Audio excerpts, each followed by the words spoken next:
గురించి తెలిసిన వాళ్ళు ఎందుకు సినిమాలకు దూరంగా ఉన్నారు? ఒక పాయింట్ ఆఫ్ టైంలో నాకు కూడా ఇంట్రెస్ట్ ఉండేది, కానీ మొహమాటం. మా నాన్నకి చెప్తే మా నాన్నకి ఇష్టం లేదేమో, నాకు రావడం ఇష్టం లేదేమో, మా నాన్నకి నేను యాక్ట్ చేయడం ఇష్టం లేదేమో అని నేను. ఆయన నన్ను అడిగితే నాకు ఇష్టం లేకుండా ఆయన అడిగితే బలవంతంగా నేను చేస్తానని ఆయన. ఇద్దరు మొహమాట పడి ఎక్కడో ఒక మూమెంట్లో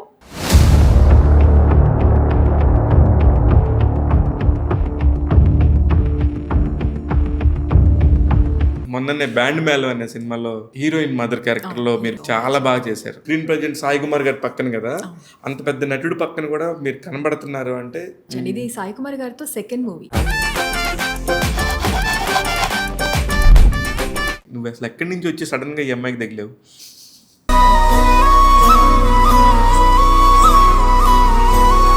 '92 నుంచి కూడా లెక్కేసుకుంటే 10 years 11 years బేబీ ఉండొచ్చు. ఆ తర్వాత ఆయన వైభోగం మామూలుగా లేదు. నంది అవార్డ్స్ ఉండొచ్చు. హైదరాబాద్ వచ్చిన తర్వాత 8 నెలలు ఏం లేదు.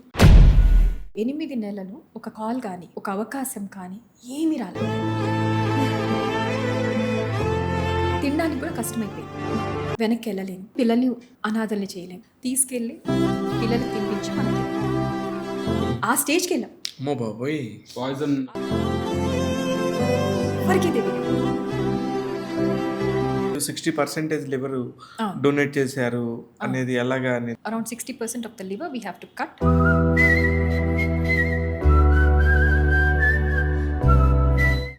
తెలుగు సినిమా ఇండస్ట్రీ ఒక గొప్ప నటుడిని కోల్పోయినా మరో ఇంకొక ఇద్దరు నటుడిని పరిచయం చేశారు. ఆయన ఎవరు, ఆయనకు సంబంధించిన విశేషాలు ఏంటంటే, ఒకే ఒక డైలాగ్తో ఆయన గుర్తొచ్చేస్తాడు మనకి. అరే ఆయన ఇప్పటికే 13 ఏళ్ళు అయిందా పోయి అనిపిస్తుంది, కానీ అంత తెలియని కూడా తెలియదు. ఆయన ఏవిఎస్ గారు. ఉత్తిరే అనగానే ఆయన గుర్తొస్తాడు, రంగు పడిద్ది అనగా ఆయన గుర్తొస్తాడు. ఆయనకు సంబంధించిన నటులని ఇద్దరని చెప్పాను కదా. ఒకరు అల్లుడు దేవగుడి శ్రీనివాస్ అలియాస్ చింటూ, ఇంకొకరు శాంతి గారు. నమస్తే అండి. నమస్తే, కంగ్రాచ్యులేషన్స్. ఇద్దరు కూడా ఏ సినిమాలో కొంచెం కొత్తగా ఉన్నారంటే మెరిసిపోతూ ఉన్నారు. మొన్ననే బ్యాండ్ మేళం అనే సినిమాలో హీరోయిన్ మదర్ క్యారెక్టర్లో మీరు భలే ఉన్నారండి. చాలా బాగా చేశారు. అంటే స్క్రీన్ ప్రెజెంట్ సాయి కుమార్ గారి పక్కన కదా, అంత పెద్ద నటుడు పక్కన కూడా మీరు కనబడుతున్నారు అంటే చాలా మంచి క్యారెక్టర్ కింద లెక్క. థ్యాంక్ యూ సో మచ్ అండి. ఇది సాయి కుమార్ గారితో సెకండ్ మూవీ. ధూమ్ ధామ్ అని ఒక మూవీ చేశాను. సో మళ్ళీ కోనా గారు లేదమ్మా సాయి కుమార్ గారు కాంబినేషన్ మీరే చెయ్యాలి బాగుంటుంది అంటే, దెన్ బట్ మంచి క్యారెక్టర్ అండి, మంచి సినిమా, మంచి క్యారెక్టర్. ఆయన కూడా కోనా గారు కూడా చాలా హ్యాపీ ఫీల్ అయినట్టున్నారు మీ విషయంలో. బాగా చెప్పారు, చాలా బాగా చేస్తారు ఆ అమ్మాయి అని. Thank you. అయితే చింటూ, కొంచెం నాకు చింటూ అని అంటాను సారు, శ్రీనివాస్ గారు అని అనలేదు. శ్రీనివాస్ అని ఎవరు తెలియదు అసలు. అదే చింటూ అంటేనే ఇండస్ట్రీలో అందరూ గుర్తుపట్టేది. కానీ చింటూ మిమ్మల్ని దొంగిలించినప్పుడు నాకు తెలుసు. పాత ఫ్లాష్ బ్యాక్. అప్పుడు ఏవిఎస్ గారు జర్నలిస్ట్ ప్రభు గారికి బాగా క్లోజ్. ఆయన మా మేనమామ. అందుకని ఇంటర్వ్యూలో ఎందుకు ప్రస్తావిస్తున్నాను అంటే, మామూలుగా అయితే నేను పెద్దగా ఎప్పుడు చెప్పను, కానీ ఈ ఇంటర్వ్యూలో పర్టికులర్గా చెప్పడానికి రీజను, మీరు పెళ్లి చేసుకున్నప్పుడు ఏవిఎస్ గారు ఫస్ట్ వచ్చి బాధపడుతూ చెప్పిన వ్యక్తి జర్నలిస్ట్ ప్రభు గారు. అక్కడే దగ్గరలో ఉండేవాళ్ళం. ఇంటికి వచ్చి చెప్పి మీ గురించి చాలా ఫీల్ అయ్యి, ఆయనకి చాలా ఇష్టం మీరంటే. అందుకని అప్పుడు నాకు అది గుర్తు.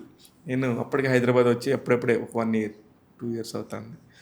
అందుకని బాగా గుర్తు నాకు అది సంగతి. అప్పుడు మీకు ఒక ఎస్టీమ్ కార్ ఉండేది, రెడ్ కలర్, కరెక్టేనా? ఆయన ఎస్టీమ్ కార్ ఎక్స్ట్రీమ్ హ్యాపీగా ఉన్న టైంలో ఇట్లా జరిగిందని చాలా ఫీల్ అయ్యాడు. అసలు చాలా, అంటే ఆయన ఎంత ప్రొటెక్టివ్ అంటే నా పట్ల. నాకు సెపరేట్ కార్ ఉండేది. నేను కాలేజ్కి వెళ్ళడానికి రావడానికి నాకంటూ ఒక కార్ ఉండేది. సో ఒక్కసారి నేను ఒక స్టెప్ తీసుకున్నానని తెలిసిన తర్వాత ఆయన వెంటనే నెక్స్ట్ డే ఆ కార్ అమ్మేశారు. కోపంతో అమ్మేశారు. అంటే నా కూతురు ఆ నెక్స్ట్ డేనే, ముందు రోజు జరిగింది, నెక్స్ట్ డే మార్నింగ్ పర్లేదు అంటే డబ్బులు లాస్ ముందు తీసేయండి కార్, అమ్మాయి కార్ నాకు కనపడకూడదు. అట్లానే ఇంకోటి ఏంటంటే ఆవకాయ నాకు ఇష్టం అని చెప్పేసి ఆయన ఆవకాయ తినడం మానేశారు. అంటే అంత కోపము, ప్రొటెక్టివ్నెస్ తెలియకుండా నా పిల్ల నా మాట వినలేదు అని. బట్ తర్వాత అన్నీ ఆయనకి చెప్పుకోవడం కానీ అర్థం చేసుకోవడం కానీ జరిగాయి. ఎన్నాళ్ళు జరిగింది ఆ గ్యాప్? ఎన్నాళ్ళు కలలేదండి. మొత్తం ఇవన్నీ జరగడానికి 1 వీక్ పట్టింది అంతే. 1 వీకా? ఆ కోపం నుంచి నార్మల్ నేను అదే అన్నా, నాన్న ఈ వారం రోజుల్లోనే మొత్తం ఇన్ని జరిగిపోయినాయి ఏంటి అని నేనే చేసా. వారం రోజుల్లోపు కారం వేయడం మా అంటే అప్పుడు నాకున్న ఆ మెంటల్ సిచ్యువేషన్ కి అమ్మేసాను చింటూ. లాస్ లో అమ్మేసాడు కారు. అదే పర్లేదు, కార్తే ఉంది, కూతురు కంటే ఎక్కువ కాదు కదా అనుకున్నారు ఏవిఎస్ గారు. అంటే ఆయన ప్రేమ ఎంత ఇది అంటే అది ఎక్స్ప్లెయిన్ చేయలేం. అనంతం అంటారు కదా, ఇట్స్ లైక్ ఎటర్నల్. దానికి తగ్గట్టుగానే మీరు కూడా ఆయనకి లివర్ డొనేట్ చేశారు. ఆ టైంలో మాకు బాగా తెలుసు ఆయన దాదాపుగా ఇబ్బంది పడుతున్న టైము మేమంతా మరి చాలా దగ్గర నుంచి చూసాం ఏవిఎస్ గారిని మేము. చాలా తక్కువ మంది జర్నలిస్టులకి ఆయన బాగా క్లోజ్ అసోసియేషన్, అందులో మేము కూడా ఉన్నాం. లేదు ప్రభు అంకుల్, మీరు ఆ మాట అనగానే, ఎందుకంటే Prabhu uncle we know every single day Prabhu అంకుల్తో మాట్లాడతారు. సో అట్లా మాకు బాగా తెలుసు ప్రభు అంకుల్. వాళ్ళు జోకులు వేసుకున్నా, సర్కాస్టిక్గా మాట్లాడుకున్నా ఒకళ్ళనొకళ్ళు. సో అంటే వాళ్ళు కొంతమందిని ఆయన ఓన్ చేసుకుంటారు, అందులో ప్రభు అంకుల్ ఒకళ్ళు. సో అట్లా వింటాను రెగ్యులర్గా ఎవ్రీ సింగిల్ డే. ఇంటికి వచ్చేవాళ్ళు కదా, సాయంత్రం అయ్యేప్పటికి 6 అయ్యేప్పటికి అందరు అలా కూర్చొని ఆ కాఫీలు, ఆ పొనుగులు అవన్నీ నాకు బాగా గుర్తు ఇప్పటికి కూడా. అసలు అందుకనే మీకు కూడా తెలియదు కదా, నేను జస్ట్ అందుకే ఇప్పుడు చెప్పాను. అసలు నాకు ఐడియా లేదు. ఇప్పుడు మనం ఇంతసేపు మాట్లాడుకున్నాం కూడా ఐ హావ్ నో క్లూ. అదే ఎందుకు మీరు ఇంత వాల్యూ, ఇంత సినిమా గురించి తెలిసిన వాళ్ళు ఎందుకు సినిమాలకు దూరంగా ఉన్నారు? అంటే ఫస్ట్ థింగ్ ఏంటంటేనండి, మేబీ ఒక పాయింట్ ఆఫ్ టైంలో నాకు కూడా ఇంట్రెస్ట్ ఉండేది, కానీ మొహమాటం. మా నాన్నకి చెప్తే మా నాన్నకి ఇష్టం లేదేమో, నాకు రావడం ఇష్టం లేదేమో, మా నాన్నకి నేను యాక్ట్ చేయడం ఇష్టం లేదేమో అని నాకు ఒకవేళ ఆయన నన్ను అడిగితే నాకు ఇష్టం లేకుండా ఆయన అడిగితే బలవంతంగా నేను చేస్తానని ఆయన, ఇద్దరు మొహమాట పడి ఎక్కడో ఒక మూమెంట్లో ఆగిపోయాం. సో ఆ తర్వాత నేను నా చదువు తర్వాత అనుకోకుండా పెళ్ళి, ఆ రెస్పాన్సిబిలిటీసు, ఇంకా అటు వెళ్ళిపోయింది లైఫ్. బట్ సడన్గా నాన్నది around 2013, he was like November 8th. So 1 year before discussion జరుగుతున్నాయి ఒక సినిమా గురించి, ఒకటి చిన్న డిస్కషన్ జరుగుతున్నప్పుడు సడన్గా ఒకరోజు కూర్చొని, ఈ క్యారెక్టరు నువ్వు చేస్తే బాగుండమ్మా, కానీ నువ్వు విశ్వనాథ్ గారి సినిమాల్లో కానీ బాపు గారి సినిమాల్లో కానీ చూడాలని ఒక చిన్న ఆశ మాత్రం మిగిలిపోయిందని సడన్గా ఒకరోజు అన్నారు. అసలు నేను సర్ప్రైజ్ అయిపోయాను. నాకు తెలియదు, ఎందుకంటే ఎదుటి వాళ్ళ మైండ్లో, ఇప్పుడు నాన్నదైనా సరే ఆయన మైండ్లో ఉన్న ఇది మనకు తెలియదు కదా, అన్లెస్ అంటే ఇప్పుడు నేను అడిగే వరకు ఆయనకు తెలియదు, ఆయన అడిగే వరకు నాకు తెలియదు. ఎక్కడో ఒకరికి ఆయనకు నచ్చదేమోనని నేను, నాకు నచ్చదేమోనని ఆయన. అవకాశాలు వచ్చాయి, చాలా అవకాశాలు వచ్చాయి. లేదు బ్రహ్మానందం అంకుల్ వీళ్ళందరూ చేయించవచ్చు కదా అంటే దానికి ఇష్టం లేదులే అనేసారు. సో నాకు కూడా ఓకే, నాన్నకి ఇష్టం లేదు కదా, నాకు కూడా వద్దు. అది ఎక్కడో మీ మధ్యలో, ఇద్దరి మధ్యలో ఎప్పుడు కూడా టాపిక్ రాలేదు. ఎప్పుడు రాలేదు కదా, వీళ్ళందరికీ బ్రిడ్జ్ నేనే. ఈయన వచ్చిన తర్వాత కొన్ని మాటలు జరుగుతుండేవి. ఇప్పుడు మా బావ మధ్య డైరెక్ట్ గా మా మామయ్యతో మాట్లాడలేడు, ఈమె డైరెక్ట్ గా మాట్లాడలేదు. ఏదున్నా నేను మధ్యలో బ్రిడ్జ్ గా చాలా ఇది చేసింది. ఎందుకంటే ఎక్కువ నేను ట్రావెల్ చేశా కదా ఆయనతో. అసలు నీకు వస్తాను ఇప్పుడు టాపిక్, ఇద్దరితో కూర్చుంటే అదే ప్రాబ్లం యాక్చువల్లీ. నువ్వు అసలుకి షాక్ నేను. తర్వాత నాకు ఐడియా వచ్చింది ఏవిఎస్ గారు అల్లుడని. అరే సినిమాల మీద సినిమాలు చేస్తున్నాడు, భలే చేస్తున్నాడు, కానీ ఎప్పుడు చూసినా రవిబాబు గారి సినిమాల్లోనే ఉంటావు ఎందుకు అనేది ఒకటి ఉంది. ఎందుకు అది చింటూ? అంటే ఫస్ట్ ఆఫ్ ఆల్ నన్ను ఇంట్రడ్యూస్ చేసింది రవిబాబు అన్నయ్య. అవును. తర్వాత ఎలా అయిపోయిందంటే ఆయన ఏ సినిమా చేసినా ఆ సినిమాలో ఒక మంచి క్యారెక్టర్ రాసేవాడు. అంటే ఇంకోటి ఏంటంటే ఆయన క్యారెక్టర్ రాసినా కూడా ఆయనకి ఏంటంటే మెంటల్గా ఒకటి ఫిక్స్ అయ్యాడు ఆయన. అంటే దీనికి వీళ్ళు పెట్టుకోవాలంటే వాళ్ళే పెట్టుకుంటాడు. ఇంకా అసలు ఇంకా ఎవరు ఎంత పెద్ద యాక్టర్ కానీ ఏమన్నా కానీ అసలు ఆయన చాలా క్లియర్గా ఉంటాడు. సో ఎక్కువ ట్రావెల్ చేసి ఆయనతో చేసింది కూడా అంటే అన్ని మంచి క్యారెక్టర్స్ ఇచ్చారు. చిన్నవి అంటే మళ్ళీ ఇప్పుడు కూడా చేస్తున్నారు సినిమాలు. ఏమన్నా కొంచెం చిన్న క్యారెక్టర్ అంటే వద్దులే చింటూ, చిన్నది వద్దు, నువ్వు చేస్తే మంచిగా చెయ్యాలి అని ఇది మెయింటైన్. కానీ ఆయన సినిమాల్లోనే దొరికాయి అంత పెద్ద క్యారెక్టర్. ఫస్ట్ నన్ను ఇంట్రడ్యూస్ చేసిన సినిమా నువ్విలా, ఉషా కిరణ్ మూవీస్. ఉషా కిరణ్ ఆ సినిమా చేసినప్పుడు నా ఫ్రెండ్సే చాలా మంది, అదేంటి ఆ క్యారెక్టర్ చేసేవాడు, నువ్వు ఎందుకు చేసావు, అది కొంచెం గేయిష్ టైప్ ఆఫ్ క్యారెక్టర్ కదా. అంటే ఎక్కడ వల్గారిటీ ఉండదు, సీరియస్ ఇదే కామెడీ అండర్ ప్లే. నువ్విలాలో మాట్లాడితే ఎంతమంది ఆర్టిస్టులతో పనిచేసావు నువ్వు? అసలు అందరు కొత్తలు కదా, హబీష్, అజయ్ అని ఇంకొక అతను, ముగ్గురు హీరోలు, ప్రసాద్ అని బాంబే అతను, మిగతా వాళ్ళందరూ యామి గౌతమ్, తర్వాత ఇవాళ యామీ గౌతమ్ ఎక్కడుంది? ఎక్కడుంది ఇప్పుడు దురంధర్ దురంధర్ మొత్తం వాళ్ళదే అసలుకి. చూడండి, అంటే మీ జర్నీ చెప్తున్నాను. విజయ్ దేవరకొండ ఫస్ట్ సినిమా కూడా అదే, ఫస్ట్ సినిమా అదే. మళ్ళీ నాకు ఇంకొక విషయం రవిబాబు గారిలో అద్భుతంగా నచ్చే టాపిక్ ఏంటంటే ఒక ప్లేస్లోనే సినిమా అంతా కూడా తీయగలడు. అవును. ఇప్పుడు మొన్న నేను ఈటీవీ చూశాను, ఏనుగుతొండం గట్టిగా చలం, ఎంత బ్యూటిఫుల్గా పిక్చరైజ్ చేశారు. ఆ కలర్స్ కానీ ఆ పిక్చరైజేషన్ కానీ, సినిమా హిట్ కొన్ని యావరేజ్ ఫ్లాప్ ఇవన్నీ పక్కన పెడితే గ్రేట్ టెక్నీషియన్ అతను. ఎగ్జాక్ట్లీ. అంటే ఎక్సలెంట్ టెక్నీషియన్ అండి. ప్లస్ ప్రతి షాట్ ఆయన ఈ షాట్ ఏం చేస్తున్నాం అనేది ఆయనకి ఒక ఐడియా ఉంటుంది.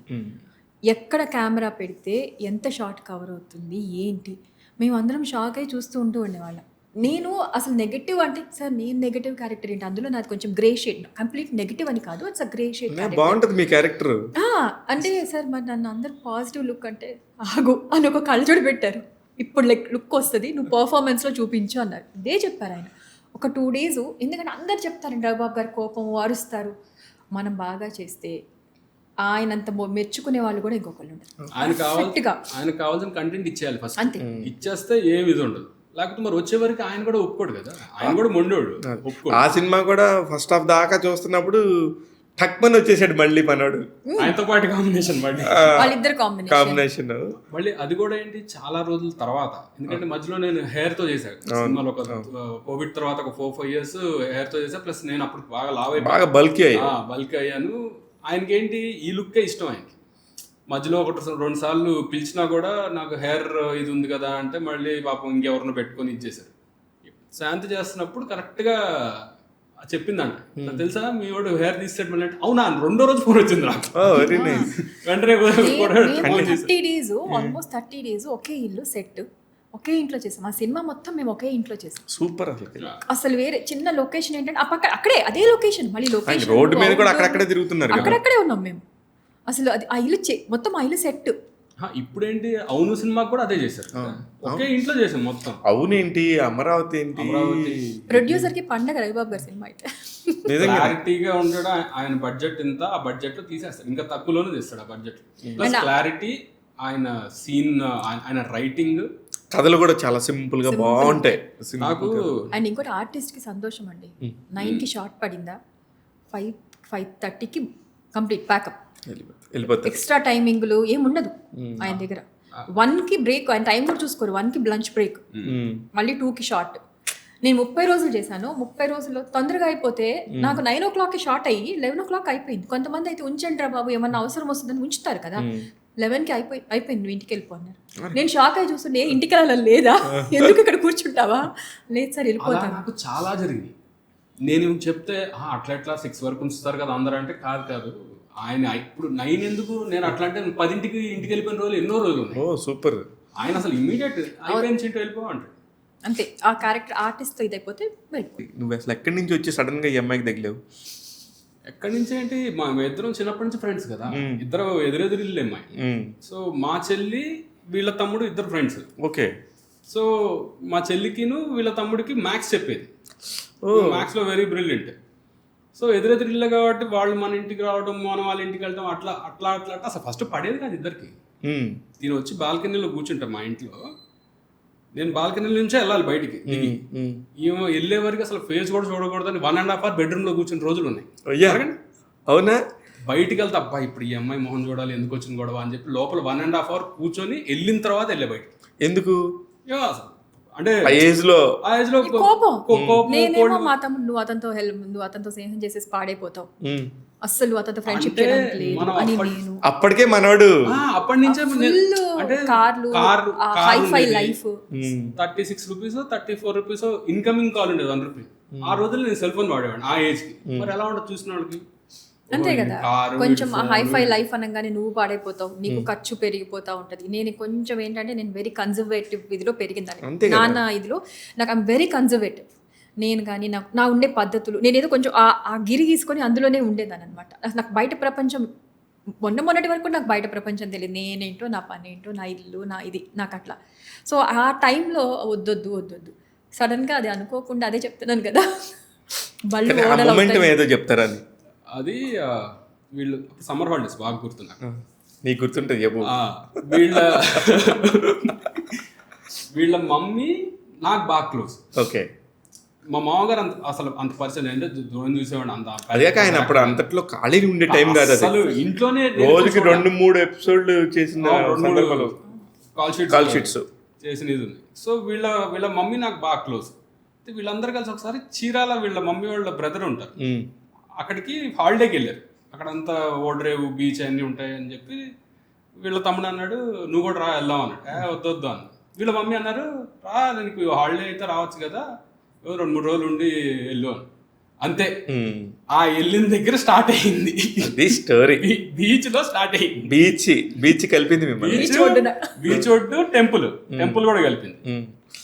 అలాగా అసలు ఇష్టం లేని అమ్మాయి, అసలు ఇష్టం లేని అమ్మాయి బీచ్ ఒడ్డుని కలిసినా కూడా మళ్ళీ నువ్వు పక్కకి వెళ్ళిపోవాలి కదా, అక్కడ బాల్కనీ లేదు కాబట్టి.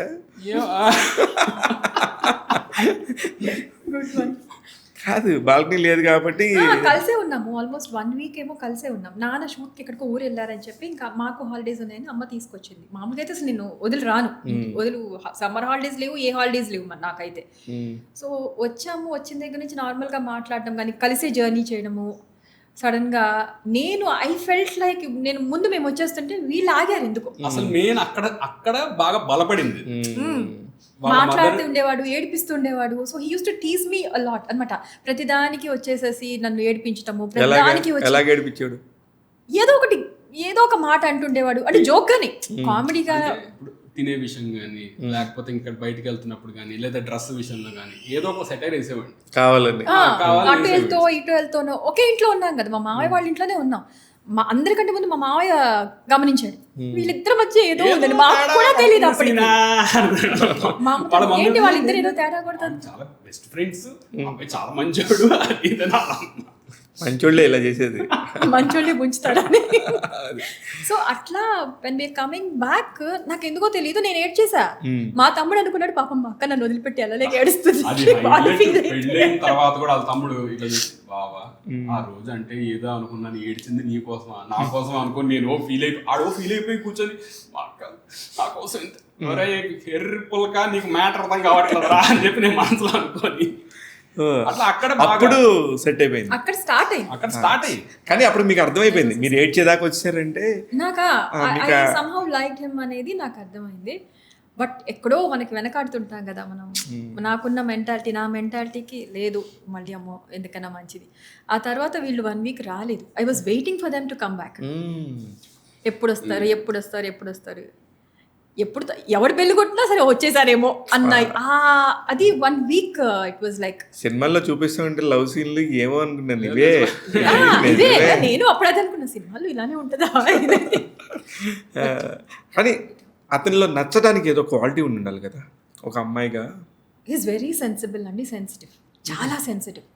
కోపం వస్తుంది, కోపం రాదు, నన్ను కోపం వస్తుంది కానీ పాలపొంగు. అలా కోపం వచ్చింది మాక్సిమం 2 minutes. పాలపొంగ నేను ఊరికే అన్నా 2 minutes ఉంటుంది కోపం. ఆ 2 minutesలో ఏంటి అంటే మొత్తం టాప్ లేచిపోద్ది. ఆ 2 నిమిషాల తర్వాత నేను టాప్ లేపుతా.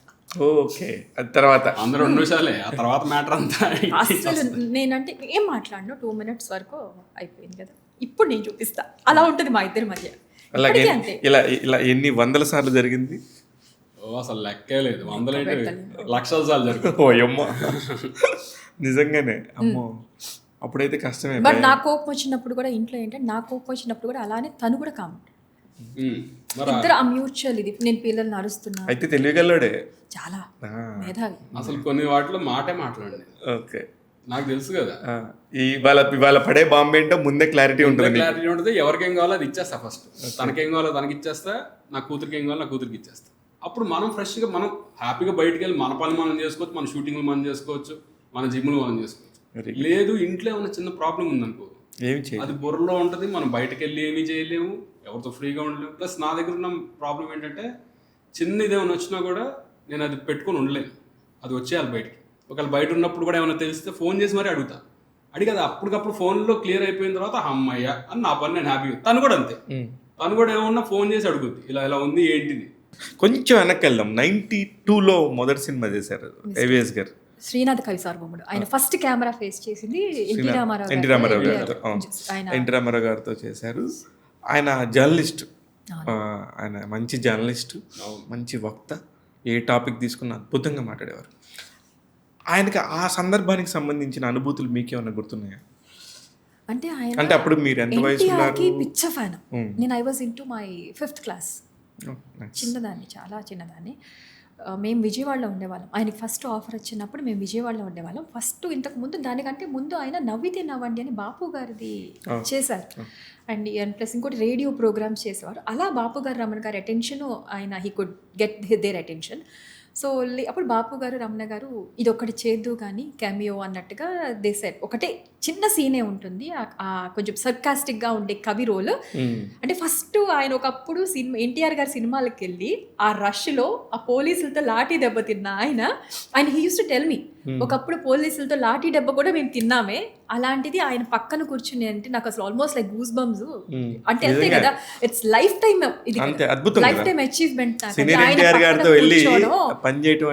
ఆయన పక్కన కూర్చోవడం ప్లస్ ఆయనతో డైలాగ్ ఎదురుగా, ఫస్ట్ డైలాగ్ ఆయనతో చాలా సర్కాస్టిక్ గా ఆయన్ని ఇది చేస్తూ మాట్లాడే డైలాగ్ అనమాట. So that was on September 7th. First ఆయన కెమెరా ఫేస్ చేసింది September 7th, 1992. So September 8 was my birthday. So ఆయన September 7th షూటింగ్లో ఉండి, నా బర్త్డే ఆయన ఇప్పుడు మిస్ అవ్వరు. అక్కడి నుంచి మన రమణ గారి అబ్బాయితో విజయవాడ ఆయన వస్తుంటే నాకు పూతరేకులో ఏవో పంపించారు. Very nice. అది ఇప్పటికే నాకు గుర్తుండిపోయింది. అందుకని ఆ డేట్ మేము విజయవాడలో ఉండేవాళ్ళం. అందుకే ఆయనకి September 8th, 7th అనేది ఇష్టం అనుకుంటా. చాలా ఏది మర్చిపోకపోయినా నా బర్త్డేకి మాత్రం ఎక్కడున్నా సరే ఆయన ఉంటారు. అలాగా ప్రతి ఒక్కళ్ళ ఇంట్లో అదొక ఇంపార్టెన్స్ ఉండేది. మా నాన్న బర్త్డే కానీ, నా బర్త్డే కానీ, ఇంట్లో పుట్టినరోజులు, పెళ్లి రోజులు, ఇంపార్టెంట్ డేస్ ఉంటే ఎవ్వరం ఎక్కడికి వెళ్ళేవాళ్ళం కాదు.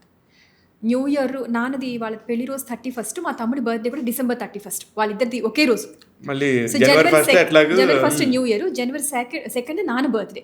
సో ఆ 3 రోజులు మొత్తం ప్రపంచం తలకిందలైనా అందరూ ఒకే చోటు ఉండేవాళ్ళు. నేను ఎక్కడున్నా సరే న్యూ ఇయర్ లేదు, ఏం లేదు, అక్కడే ఉండేదాన్ని. సో ఇంకోటి అలా ఇంకొక రకంగా చెప్పాలి అంటే, నా పెళ్ళైన తర్వాత కూడా ఆల్మోస్ట్ నేను నాన్నతో ఎక్కువ టైం గడిపాను.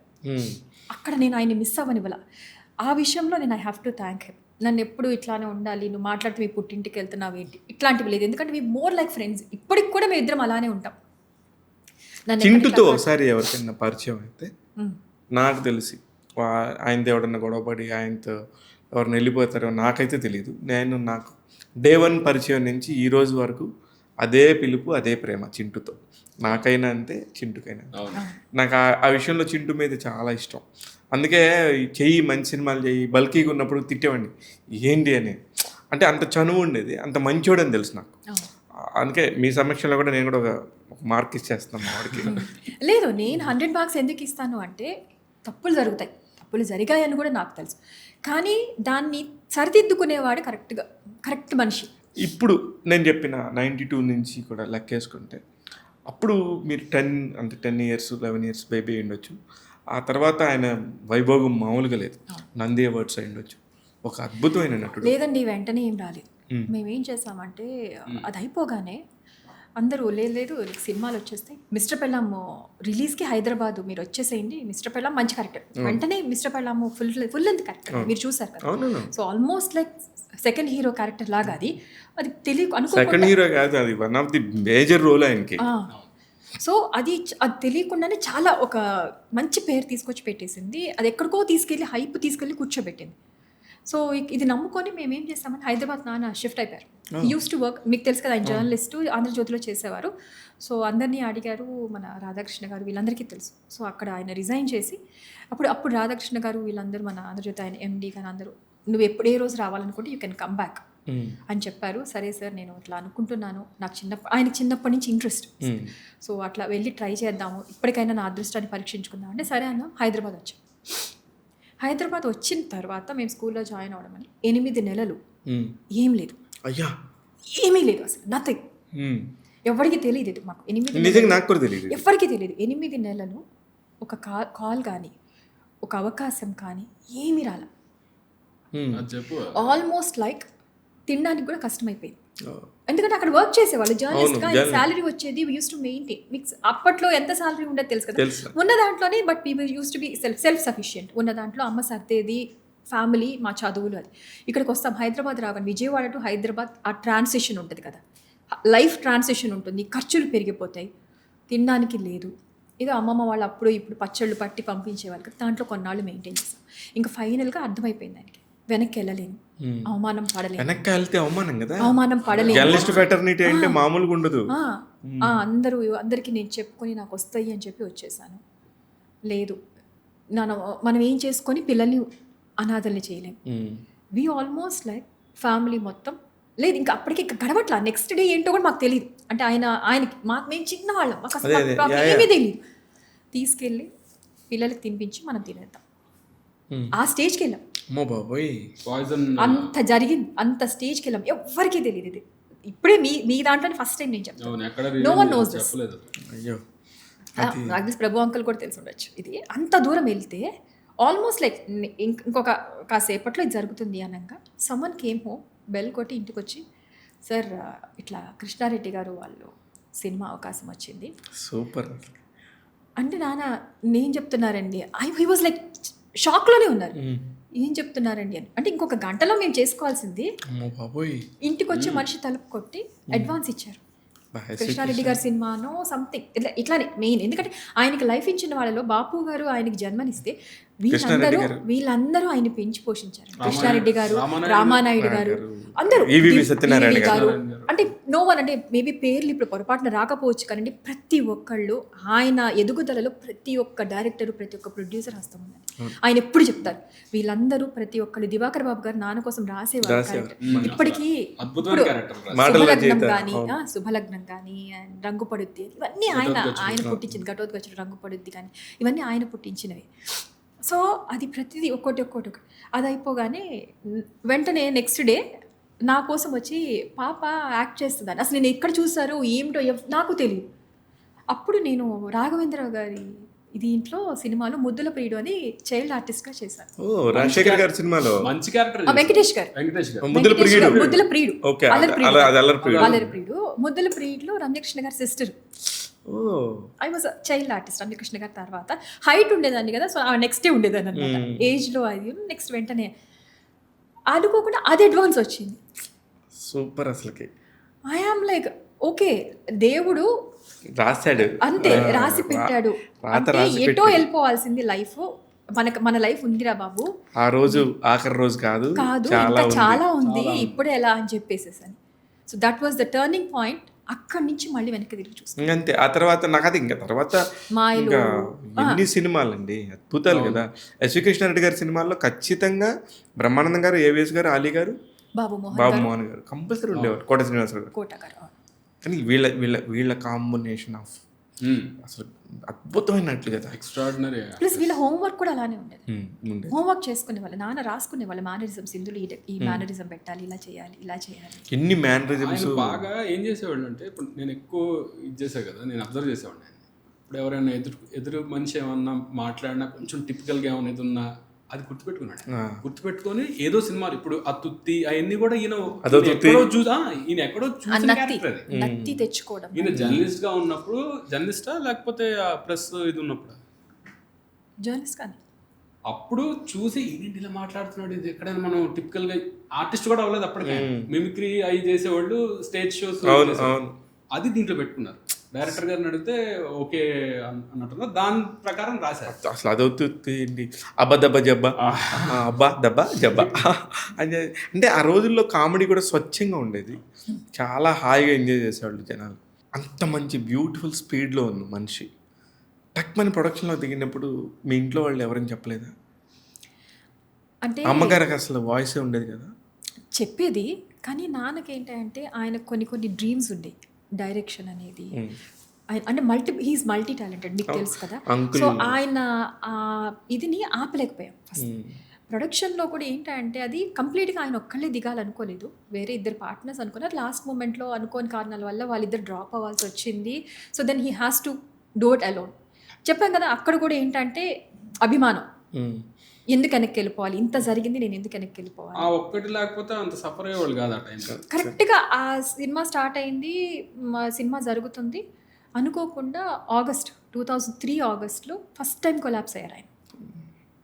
అందరూ ఏమనుకున్నారంటే దీని వల్ల కొలాప్స్, సినిమా వల్ల, ఆ సినిమా ఏదైనా ప్రాబ్లం వల్ల కొలాప్స్ అయింది. Actually first liver cirrhosis start అయింది ఆగస్ట్ 2003 ఆగస్ట్లో ఫస్ట్ కొలాప్స్ అయ్యి బ్లడ్ వామిటింగ్ అయిపోయి ఇంటర్నల్ బ్లీడింగ్ అయ్యింది. అది చాలా చాలా ఇబ్బంది పడ్డారు. ఆ దెబ్బ చాలా ఇది కొడుతూనే ఉంది, one by one back to back. Doctors చెప్పిన దాని ప్రకారం మేము ఆ మెడిసిన్స్ అవన్నీ చూసుకొని మ్యాక్సిమం పుల్ చేసాం. వెంటనే లేదు సిరాసిస్ అంటే 2008 వరకు పుల్ చేసాం. 2003లో జరిగితే 2008 వరకు 5 years సర్జరీ లేకుండా ఇది చేసాం. ఫైనల్గా ఇక ఆప్షన్ లేదు, సర్జరీకి వెళ్ళాలి అనుకున్న టైం వరకు పుల్ చేయగలిగాం. కానీ లాస్ట్ మినిట్లో ఏమైందంటే ఆయన ఆల్మోస్ట్ లైక్ 1% ఛాన్స్కి వెళ్ళిపోయింది. మాకు అది తెలియదు. డాక్టర్స్ ఏమంటున్నారంటే చెయ్యాలండి అంటున్నారు, కానీ సడన్గా బాడీ డీహైడ్రేట్ అయిపోయి ఎన్కెఫెలోపతి అనే స్టేజ్కి వెళ్ళిపోయారు ఆయన. అంటే ఎట్లా అంటే ఎదురున్న మిమ్మల్ని గుర్తుపట్టు, completely the brain was not working. ఆయన ఎవరిని గుర్తుపట్ల, is completely out of conscious. ఎవరిని చూపించినా సరే మా డాటర్ ప్రశాంతి, ఈ ఒక్క మాట తప్పితే ఆయన ఇంకో మాట వినలేమే. మా అమ్మని గుర్తుపట్ల, మా తమ్ముడిని గుర్తుపట్ల, ఆయన బ్రదర్స్ని కానీ ఎవరిని గుర్తుపట్ల. ఆయన ఎవరిని చూసినా మా డాటర్ ప్రశాంతి అది చెప్పేవాడు అంతే. అంతే, ఆ ఒక్క మాట. అది ఆ అపార్ట్మెంట్లో ఉండే. తర్వాత హాస్పిటల్లో అడ్మిట్ చేసిన తర్వాత వాళ్ళు కష్టమమ్మ, ఆయన రేపు మార్నింగ్కి సెట్ అవ్వగలిగితే, అట్లీస్ట్ ఆయన నార్మల్గా మాట్లాడగలిగితే at least we can try for a surgery. ఈ క్షణంలో అయితే ఆయన సర్వైవల్కి 1% ఛాన్స్ ఉందని చెప్పారు. 1%, 10%లో ఏం లేక 1% ఛాన్స్ ఉంది ఆయన సర్వైవల్కి. Because he has gone in to shocking stage, almost like కోమాలో ఉన్నట్టే మీకు లెక్క. సో రేపు మార్నింగ్కి ఆయన సెట్ అయ్యి రేపు మార్నింగ్ ఆయన మళ్ళీ స్పృహ వస్తే, అప్పటికి చెప్తూనే ఆయన హిస్ లాస్ హిస్ కాన్షియస్నెస్, ఆ మాట చెప్తూనే అసలు మాకేం లేదు, తెల్లార్లు కూర్చొని ఉన్నాం. అప్పటికి ఫైనాన్షియల్గా వెల్ ఆఫ్లో ఉన్నారు? లేదు, అప్పటికి చాలా లాస్లో ఉన్నాం. చాలా ఇది పోయింది, సినిమాలు లాస్ అయ్యి వేరే 2 సినిమాలు పోవడము, డబ్బులు పోవడం, సో మల్టిపుల్. కానీ చాలా సంపాదించాలి కదా, అంటే అట్ ద టైం పిచ్చి డబ్బులు వచ్చినాయి. అంటే అసలు ప్రతి సినిమాలో అంటే కాదు సార్, ఒక మాట చెప్తున్నాను, అప్పటి రెమ్యూనరేషన్స్కి ఇప్పటి రెమ్యూనరేషన్స్కి చాలా తేడా ఉంది. అండ్ ఇంకోటి ఏంటంటే planning was somewhere, planning miss అయింది. ఎగ్జాక్ట్లీ. మిగతా నటులు పక్క పెద్ద నటులే ఉన్నారు ఆయనతో పాటు పనిచేసిన వాళ్ళందరూ కూడా చాలా జాగ్రత్తగా ఫైనాన్షియల్ మేనేజ్మెంట్ అనేది చాలా ఇంపార్టెంట్ లెసన్ లాగా వాళ్ళు చూసుకున్నారు. ఈయన ఆ విషయంలో కొంచెం లిబరల్గా ఉండేవారేమో అవును అనే పాయింట్ నేను చెప్తున్నాను. అది కరెక్టే. అంటే నేను అది కూడా చెప్తాను, అది వాంటెడ్లో కూడా కాదు, తెలియక ఎక్కడో మిస్ కొట్టింది. ప్రాపర్ గైడ్ చేసేవాళ్ళు లేక. ఎందుకంటే ఫస్ట్ చాలా కష్టాలు చూసి సడన్గా వీ గాట్ ద మనీ, మేము కూడా కొంచెం లిబరల్గా ఖర్చు పెట్టేసేయడం. ఫస్ట్ కష్టం చూసిన వాళ్ళం కదా, సో సడన్గా డబ్బులు వచ్చేప్పటికి నేను నాన్న ఆ డ్రెస్ కొనుక్కుంటా అంటే కొనుక్కోమా అంటే ఆయన ఏంటంటే మేము సంతోషంగా ఉంటే చాలే కష్టపడదాము పిల్లల కోసం. వీళ్ళని తీసుకెళ్ళినప్పుడు రేట్ ట్యాగ్ చూసి ఏ రోజు ఆ రేంజ్ లో ఆయనకు అదేంటంటే, కానీ మీది యాక్చువల్లీ ఆ రేంజ్ కదా, యాక్చువల్లీ మీది ఆ రేంజ్ గెస్టెడ్ ఫ్యామిలీ కదా మీది. 100% మీ మదర్ ఫాదర్ చాలా ఇద్దరు గవర్నమెంట్ ఎంప్లాయీస్, ఇద్దరు గెస్టెడ్ ఆఫీసర్ పిల్లలు. చాలా మంచోడని మీ మామగారి దగ్గర నుంచి కితాబు తీసుకున్న తర్వాత మా సిస్టర్ కూడా డాక్టర్ యుఎస్ఏలో, బావగారు కూడా డాక్టర్ యుఎస్లో ఉంటారు. ఇద్దరు వెల్ సెటిల్డ్. యుఎస్లో డాక్టర్ అంటే వెల్ సెటిల్డ్ కాకుండా ఎలా అయితే ఇప్పుడు మీ పరిస్థితి ఫైనాన్షియల్లీ అదే రేంజ్ మెయింటైన్ చేస్తున్నారా చింటూ? ఫైనాన్షియల్లీ ఎలా ఉంది? అదే మెయింటైన్ చేస్తున్నాను. నాకు ఓన్ హౌస్ ఉంది, ఎటువంటి ఇది పెట్టుకోను నేను, ఎటువంటి ఫైనాన్షియల్ పంచాయతీలు ఉండవు అస్సలు పెట్టుకోను. నాకు ఎవరు ఫోన్ చేసి నువ్వు నాకు రూపాయి ఇవ్వాలని అడగకూడదు, అది మాత్రం నా వల్ల కాదు. కాబట్టి ఎందుకు అలాంటిది ఎలా వచ్చింది అంత తెలివి అంటే చిన్నప్పటి నుంచి అంటే నేను ఐ కాంట్ హ్యాండిల్ ఇట్. తిని హ్యాండిల్ చేసినంత ఇది నేను హ్యాండిల్ చేయలేను. నాకు అందుకే ఈఎంఐలు అవి కూడా నా వల్ల కాదు. ఎవరికైనా ఫర్ ఎగ్జాంపుల్ ఏమైనా నిజంగా ఇప్పుడు ఏమైనా కొన్ని ఈఎంఐలో కొన్నానంటే ఆ డేట్ వచ్చేటప్పటికి ఆ ఈఎంఐ క్లియర్ అయ్యే వరకు నాకు నిద్ర పడుతుంది. అదొక ఇది నాకు మంచిది. అది మంచి జబ్బు, అది జబ్బు మంచి జబ్బు, అది కరెక్ట్. మళ్ళీ ఎవరైనా ఫోన్ చేసినా కూడా ఫస్ట్ నాకు ఇచ్చేస్తారు, నువ్వు మాట్లాడు అంటే ఆ ప్రెషర్ నేను తీసుకోలేను, తెలియకుండా క్లియర్. అంటే వాళ్ళకి ఫస్ట్ నుంచి కూడా ఒక కాన్షియస్ లో పెరుగుంటారు. డబ్బులు ఉన్న పిల్లలు కదా, జాగ్రత్తగా ఉంటారు వాళ్ళు. మనకేంది లేకుండా అలానే మా అత్తయ్య గారు షీ కెన్ హ్యాండిల్ ప్రెషర్. మా మామయ్య గారు మళ్ళీ తీసుకునే వాళ్ళు కాదు. మా ఇంట్లో ఏంటంటే మా అత్తయ్య గారు ప్రెషర్ తీసుకునే వాళ్ళు, కష్టం నష్టం అవన్నీ చూసుకునేవాళ్ళు. మళ్ళీ మా మామయ్య గారు ఆ ప్రెషర్ సేమ్ అదే మెంటాలిటీ. అందుకనే నా డాడీ మా మామయ్య గారు కానీ మా ఆడబడుచు కానీ వీళ్ళెవరు ప్రెషర్ హ్యాండిల్ చేయలేరు. సో దేవర్ లైక్ ఫుల్ జీన్స్ డాడీ నుంచి మొత్తం వీళ్ళిద్దరికి మా అన్న చెల్లెలు ఇద్దరికి అదే అనమాట. మళ్ళీ మా ఇంట్లో మా అత్తయ్య గారు షీ కెన్ హ్యాండిల్ ప్రెషర్, కష్టం కానీ నష్టం కానీ, అమ్మ ఇలా ఉంటుంది ఇలా ఉంటుంది అని. ఇప్పుడు ప్రతిదీ ఏదైనా వచ్చినా అదే అంటారు, నువ్వు ప్రెషర్ హ్యాండిల్ చేస్తావు కాబట్టి వాడు నేను పక్కన చక్కగా పక్క కూర్చున్నారు. నేను ఇలానే చేసి మీ మామని చెడగొట్టాను, ఇప్పుడు నువ్వు అలా చేసి చింటూ నువ్వు చెడగొడుతున్నావు అని చెప్పనేవారు. చింటుని ఏ రకంగా చెడగొడుతున్నారండి మీరు? గారం. నాకు 2 పిల్లలండి, నా కూతురును ఈయన. అంతే, బాగా చెప్పారు. అదే చెప్తున్నాను, ఇంట్లో ప్రతి దానికి ఏంటంటే పోటీ పడతారు, ఇద్దరు పోటీ పడతారు. మళ్ళీ ఒకళ్ళు తక్కువ ఒకళ్ళు ఎక్కువ కాదు. నాన్నకు అది చేసావు కదా, నువ్వు నాకు ఇది చేయి. అమ్మా నువ్వు అది ఎందుకు, ఆ పిల్లకి ఎందుకు చేస్తావు, నాకెందుకు చూడవు నువ్వు? నీ కూతురు అంటేనే ఇదా అంటే నీ కూతురుకైతే నువ్వు వచ్చి వండి పెడతావా, నాకైతే నాకు చెయ్యి. సో అలా అనమాట. బాగుందండి. గిల్లి కజ్జాలు కరెక్ట్ గా చేస్తున్నాడు. ఇద్దరే యాక్టింగ్ బయట చేయమంటే ఇంట్లో చేస్తున్నావు నువ్వు. అది జీవిస్తున్నారు ఇంట్లో. అదే ఇంట్లో జీవిస్తున్నావు నువ్వు. బయట చేసే వ్యవహారాలన్నీ చెప్తా నేను. తెలిసిపోతే కదా. అది యాజ్ ఎ యాక్టర్గా నువ్వు అంత మంచి మంచి అవకాశాలు వచ్చినప్పుడు నీ ముందు వెనకాల నుంచి ఎవరెవరో వచ్చేసి నేను దాటుకుంటా వెళ్ళిపోతూ ఉంటారు. మామూలుగా జంపులు కూడా, బంగీ జంపులు చేస్తా వెళ్ళిపోతుంటారు. ఎందుకంటే వాళ్ళకి ఆ కసి ఉంది. మీరు ఎందుకు అంత కసితో పోరాడలేదు?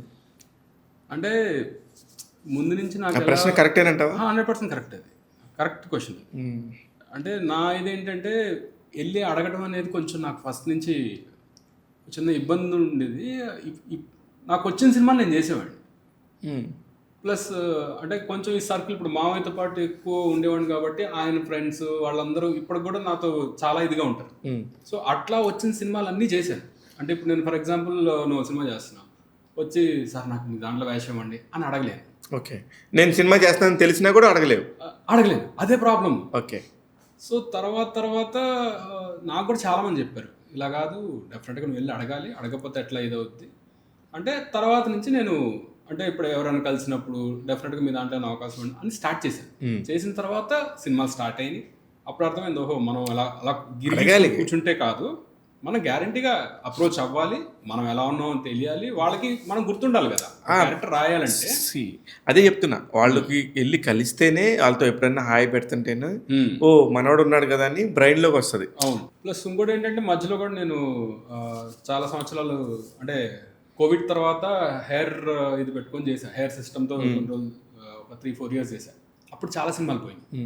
కానీ ఎందుకు అది చేయాలనిపించింది అంటే నా ఫ్రెండ్సే ఇండస్ట్రీలో ఉన్న వాళ్ళే అంటే కరెక్ట్గా కోవిడ్ టైం కదా, మీకు కరెక్ట్గా అవకాశం ఉంటుంది, ఎన్నో సంవత్సరాల నుంచి ఇదే లుక్లో చేస్తున్నావు కదా, జనాలు కూడా మొన్నటినే వస్తుంది, అంటే కొంచెం మార్చి చూడు స్టైల్ అని చెప్పి అన్నారు. అప్పుడు నేను బాగా సన్నగా అయ్యి హెయిర్ గీర్ అంతా ఇది చేసా సినిమాలు చేయలేదని కాదు, కొన్ని సినిమాలు చేశాను. కానీ మ్యాక్సిమం నన్ను అప్రోచ్ అయిన వాళ్ళందరూ ఇదే లుక్ కావాలి.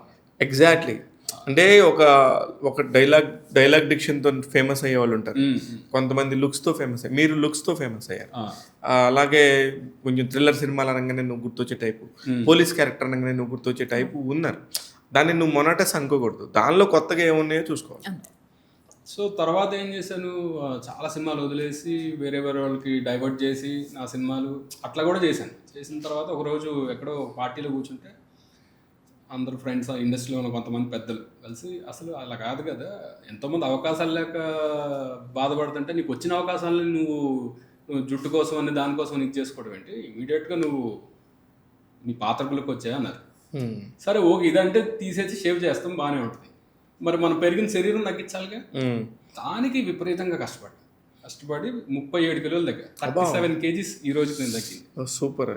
ఒక్కసారి లుక్ చేంజ్ చేసిన తర్వాత మళ్ళీ సినిమాలు స్టార్ట్ అయ్యింది. మళ్ళీ ఇప్పుడు బిజీగా ఉన్నాను. కాకపోతే ఏంటంటే నన్ను చూడగానే పోలీస్ ఇదే గుర్తొస్తుంది. ఎక్కువ పోలీస్ క్యారెక్టర్లు ఇప్పుడు చేస్తున్న 4 సినిమాల్లో 3 పోలీస్ క్యారెక్టర్లు. ఓకే, అంటే పోలీస్ అనే కాదు, ఆ పర్టికులర్ సిచ్యువేషన్ బట్టి వాళ్ళు ఇప్పుడు నువ్వు కనబడతావంటే డైరెక్టర్ దేవుందబ్బా పెన్నులో మార్చడం ఎంతసేపు రాస్తారు. ఇప్పుడు చేస్తున్న పోలీస్ క్యారెక్టర్ కూడా అన్ని మంచి త్రూ అవుట్ క్యారెక్టర్లో మంచి ఇంపార్టెన్స్ ఉన్న క్యారెక్టర్. వెబ్ సిరీస్ ఒకటి చేస్తున్నా, అది కూడా 9 episodes. 9 episodesలో 9 episodes ఉంది, మెయిన్ కీ రోల్. ఏ ఛానల్ కోసం నాకు తెలిసి అది నెట్ఫ్లిక్స్కి చేస్తున్నారు. 2-3 monthsలో అది కూడా రిలీజ్ అవుతుంది. అది రిలీజ్ అయితే కూడా బాగుంటుంది, చాలా బాగుంటుంది, మంచి క్యారెక్టర్. మరి ఇప్పుడు మీరు ఒరిజినల్గా డబ్బులు ఉన్న వాళ్ళైనా కూడా సినిమాల్లో డబ్బులు సంపాదిస్తున్నావా గట్టిగానే? గట్టిగానే అంటే ఓకే, మేడం ఇట్లా ఇట్లా ఊపుతున్నారు, నువ్వేమి ఇట్లా ఇట్లా అంటే నేను ఎక్కువ అంటే ఇప్పుడు అడగలేడు. ఆ, మా ఇద్దరిది అదే ప్రాబ్లం, నాది అదే ప్రాబ్లం. ఓకే. ఎవరైనా ఇది లేదంటే అంట ఇద్దరిది అదే problem. But as of now okay, it's అంటే మళ్ళీ ట్రాక్లోకి వస్తుంది, అది ఓపెన్గా అంటే ముందు సినిమాలు చేయండి, డబ్బులు అయ్యే వస్తాయి, అంతే అంతే సింపుల్. పని చేయాలి, పని చేయండి, మనం చేసి ప్రతిఫలం అదే వస్తుంది ఆటోమేటిక్. ఏదో ఒక రోజు మనం క్లిక్ అవుతాం, వస్తుంది గ్యారంటీ. చింటుని పెళ్లి చేసుకున్నాక లైఫ్లో ఉన్న బ్యాడ్ ఫేజ్ మూమెంట్ టైం ఏంటి మేడం? పెళ్లి చేసుకున్న దగ్గర నుంచి ఈ రోజు వరకు ఒక పర్టికులర్ ఫేజ్ అంటే ఏం చెప్తారు చింటు గురించి? నువ్వు నగలి చూడమాక, కళ్ళకి అడ్డం పెట్టుకో. ఇద్దరం కలిసి అంటారా ఫేస్ చేసింది, లేదంటే నాకు పర్సనల్గా బ్యాడ్ ఫేస్? మీ పర్సనల్గా బ్యాడ్ ఫేజ్ ఏందని అడిగాను నేను. 2012-13 very bad phase. Very bad phase. ఇప్పటికీ దానికి సంబంధించిన షేడ్స్ వస్తూనే ఉంటాయి, కామెంట్స్ వస్తూనే ఉంటాయి. నేను ఎన్నిసార్లు ఆన్సర్ చేయడానికి ట్రై చేసినా కూడా దానికి సంబంధించిన ఛాయలు నా మీద పడుతూనే ఉంటాయి. నేను కంప్లీట్ మర్చిపోదాము ఆ ఫేస్ని అనుకున్నా కూడా ఉంటారు కదా గెలికే వాళ్ళు, బయట పని పాట లేకుండా కామెంట్స్ రాసేవాళ్ళు చాలామంది ఉన్నారు. బట్ ఏంటంటే ఆ టైంలో I was like in to a state of depression. ఇంకా ఈ లేదు, మనిషిని ఇంత ప్రేమించిందనే ఒక మైండ్ సెట్. అలా వెళ్ళలేదు, ఓపెన్గా చెప్తున్నాను, అలా వెళ్ళలేదు. సో ఓకే, డివియేట్ అయింది, మా ఇద్దరి ఇది డివియేట్ అయింది, ఏదో ఒక మోస్తరులో డివియేట్ అయింది. దీన్ని ఎలా సెట్ చేసుకోవాలి? I have a baby, that's nice. ఎలా సెట్ చేసుకోవాలి? బికాస్ అప్పుడే నాన్ని ఇదయ్యాను, నాకు అప్పుడే పాప పుట్టింది. తర్వాత మా ఇంట్లో కూడా నేను మా అత్తయ్య గారు, మా మావయ్య గారు చనిపోయినారు. సో అది జరిగిన మా మావయ్య గారు చనిపోయారు, 2 monthsలో నాన్న, ఒకదాని తర్వాత ఒకటి. ఈ టైంలో నేను రచ్చ చేయకూడదు. So this is the time where నేను నుంచోవాల్సిన టైం ఇది. కరెక్ట్. అట్లా అని చెప్పేసి నేనే గొడవ చేసేసుకొని నేనే నా లైఫ్ని నేనే స్పాయిల్ చేసుకుంటే ఎవరో అనుకున్నది నిజమే అవుతుంది కదా. ఎవరికి నేను చాయిస్ ఇచ్చినట్టే, ఛాన్స్. ఎవరైతే ఏదైతే అనుకున్నారో నేను వాళ్ళకి ఛాన్స్ ఇచ్చినట్టే. కానీ ప్లేట్లో తీసుకెళ్ళి అమ్మ తినండి అని చెప్పి నేను ఒకరికి ఇది ఇచ్చినట్టే, అవకాశం ఇచ్చినట్టే. సో నేను అవకాశం ఇవ్వదలుచుకోలేదు. లేదురా, ఇంత కష్టపడి ఇంతమందిని ఎదిరించి పెద్దవాళ్ళని వీళ్ళని అందరినీ బతీలాడుకునో ఎదిరించో ఏదో ఒకటి నయానో భయానో ఒప్పించుకొని పెళ్లి చేసుకున్నాం. ఇందుకోసమేనా?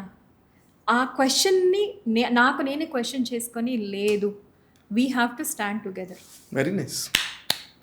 లేదు, నువ్వు అలా స్టాండ్ తీసుకోపోతే ఈ రోజు ఇంత హ్యాపీగా మళ్ళీ లైఫ్లో. మీ లైఫ్లో బ్యాడ్ ఫేజ్ ఏంటి చింటూ? నా లైఫ్లో బ్యాడ్ ఫేజ్ అంటే ఫస్ట్ మా డాడీ చనిపోయినప్పుడు, అంటే అసలు నాకేం అర్థం కాదు, షార్టెడ్ అయిపోయాను నేను. అంటే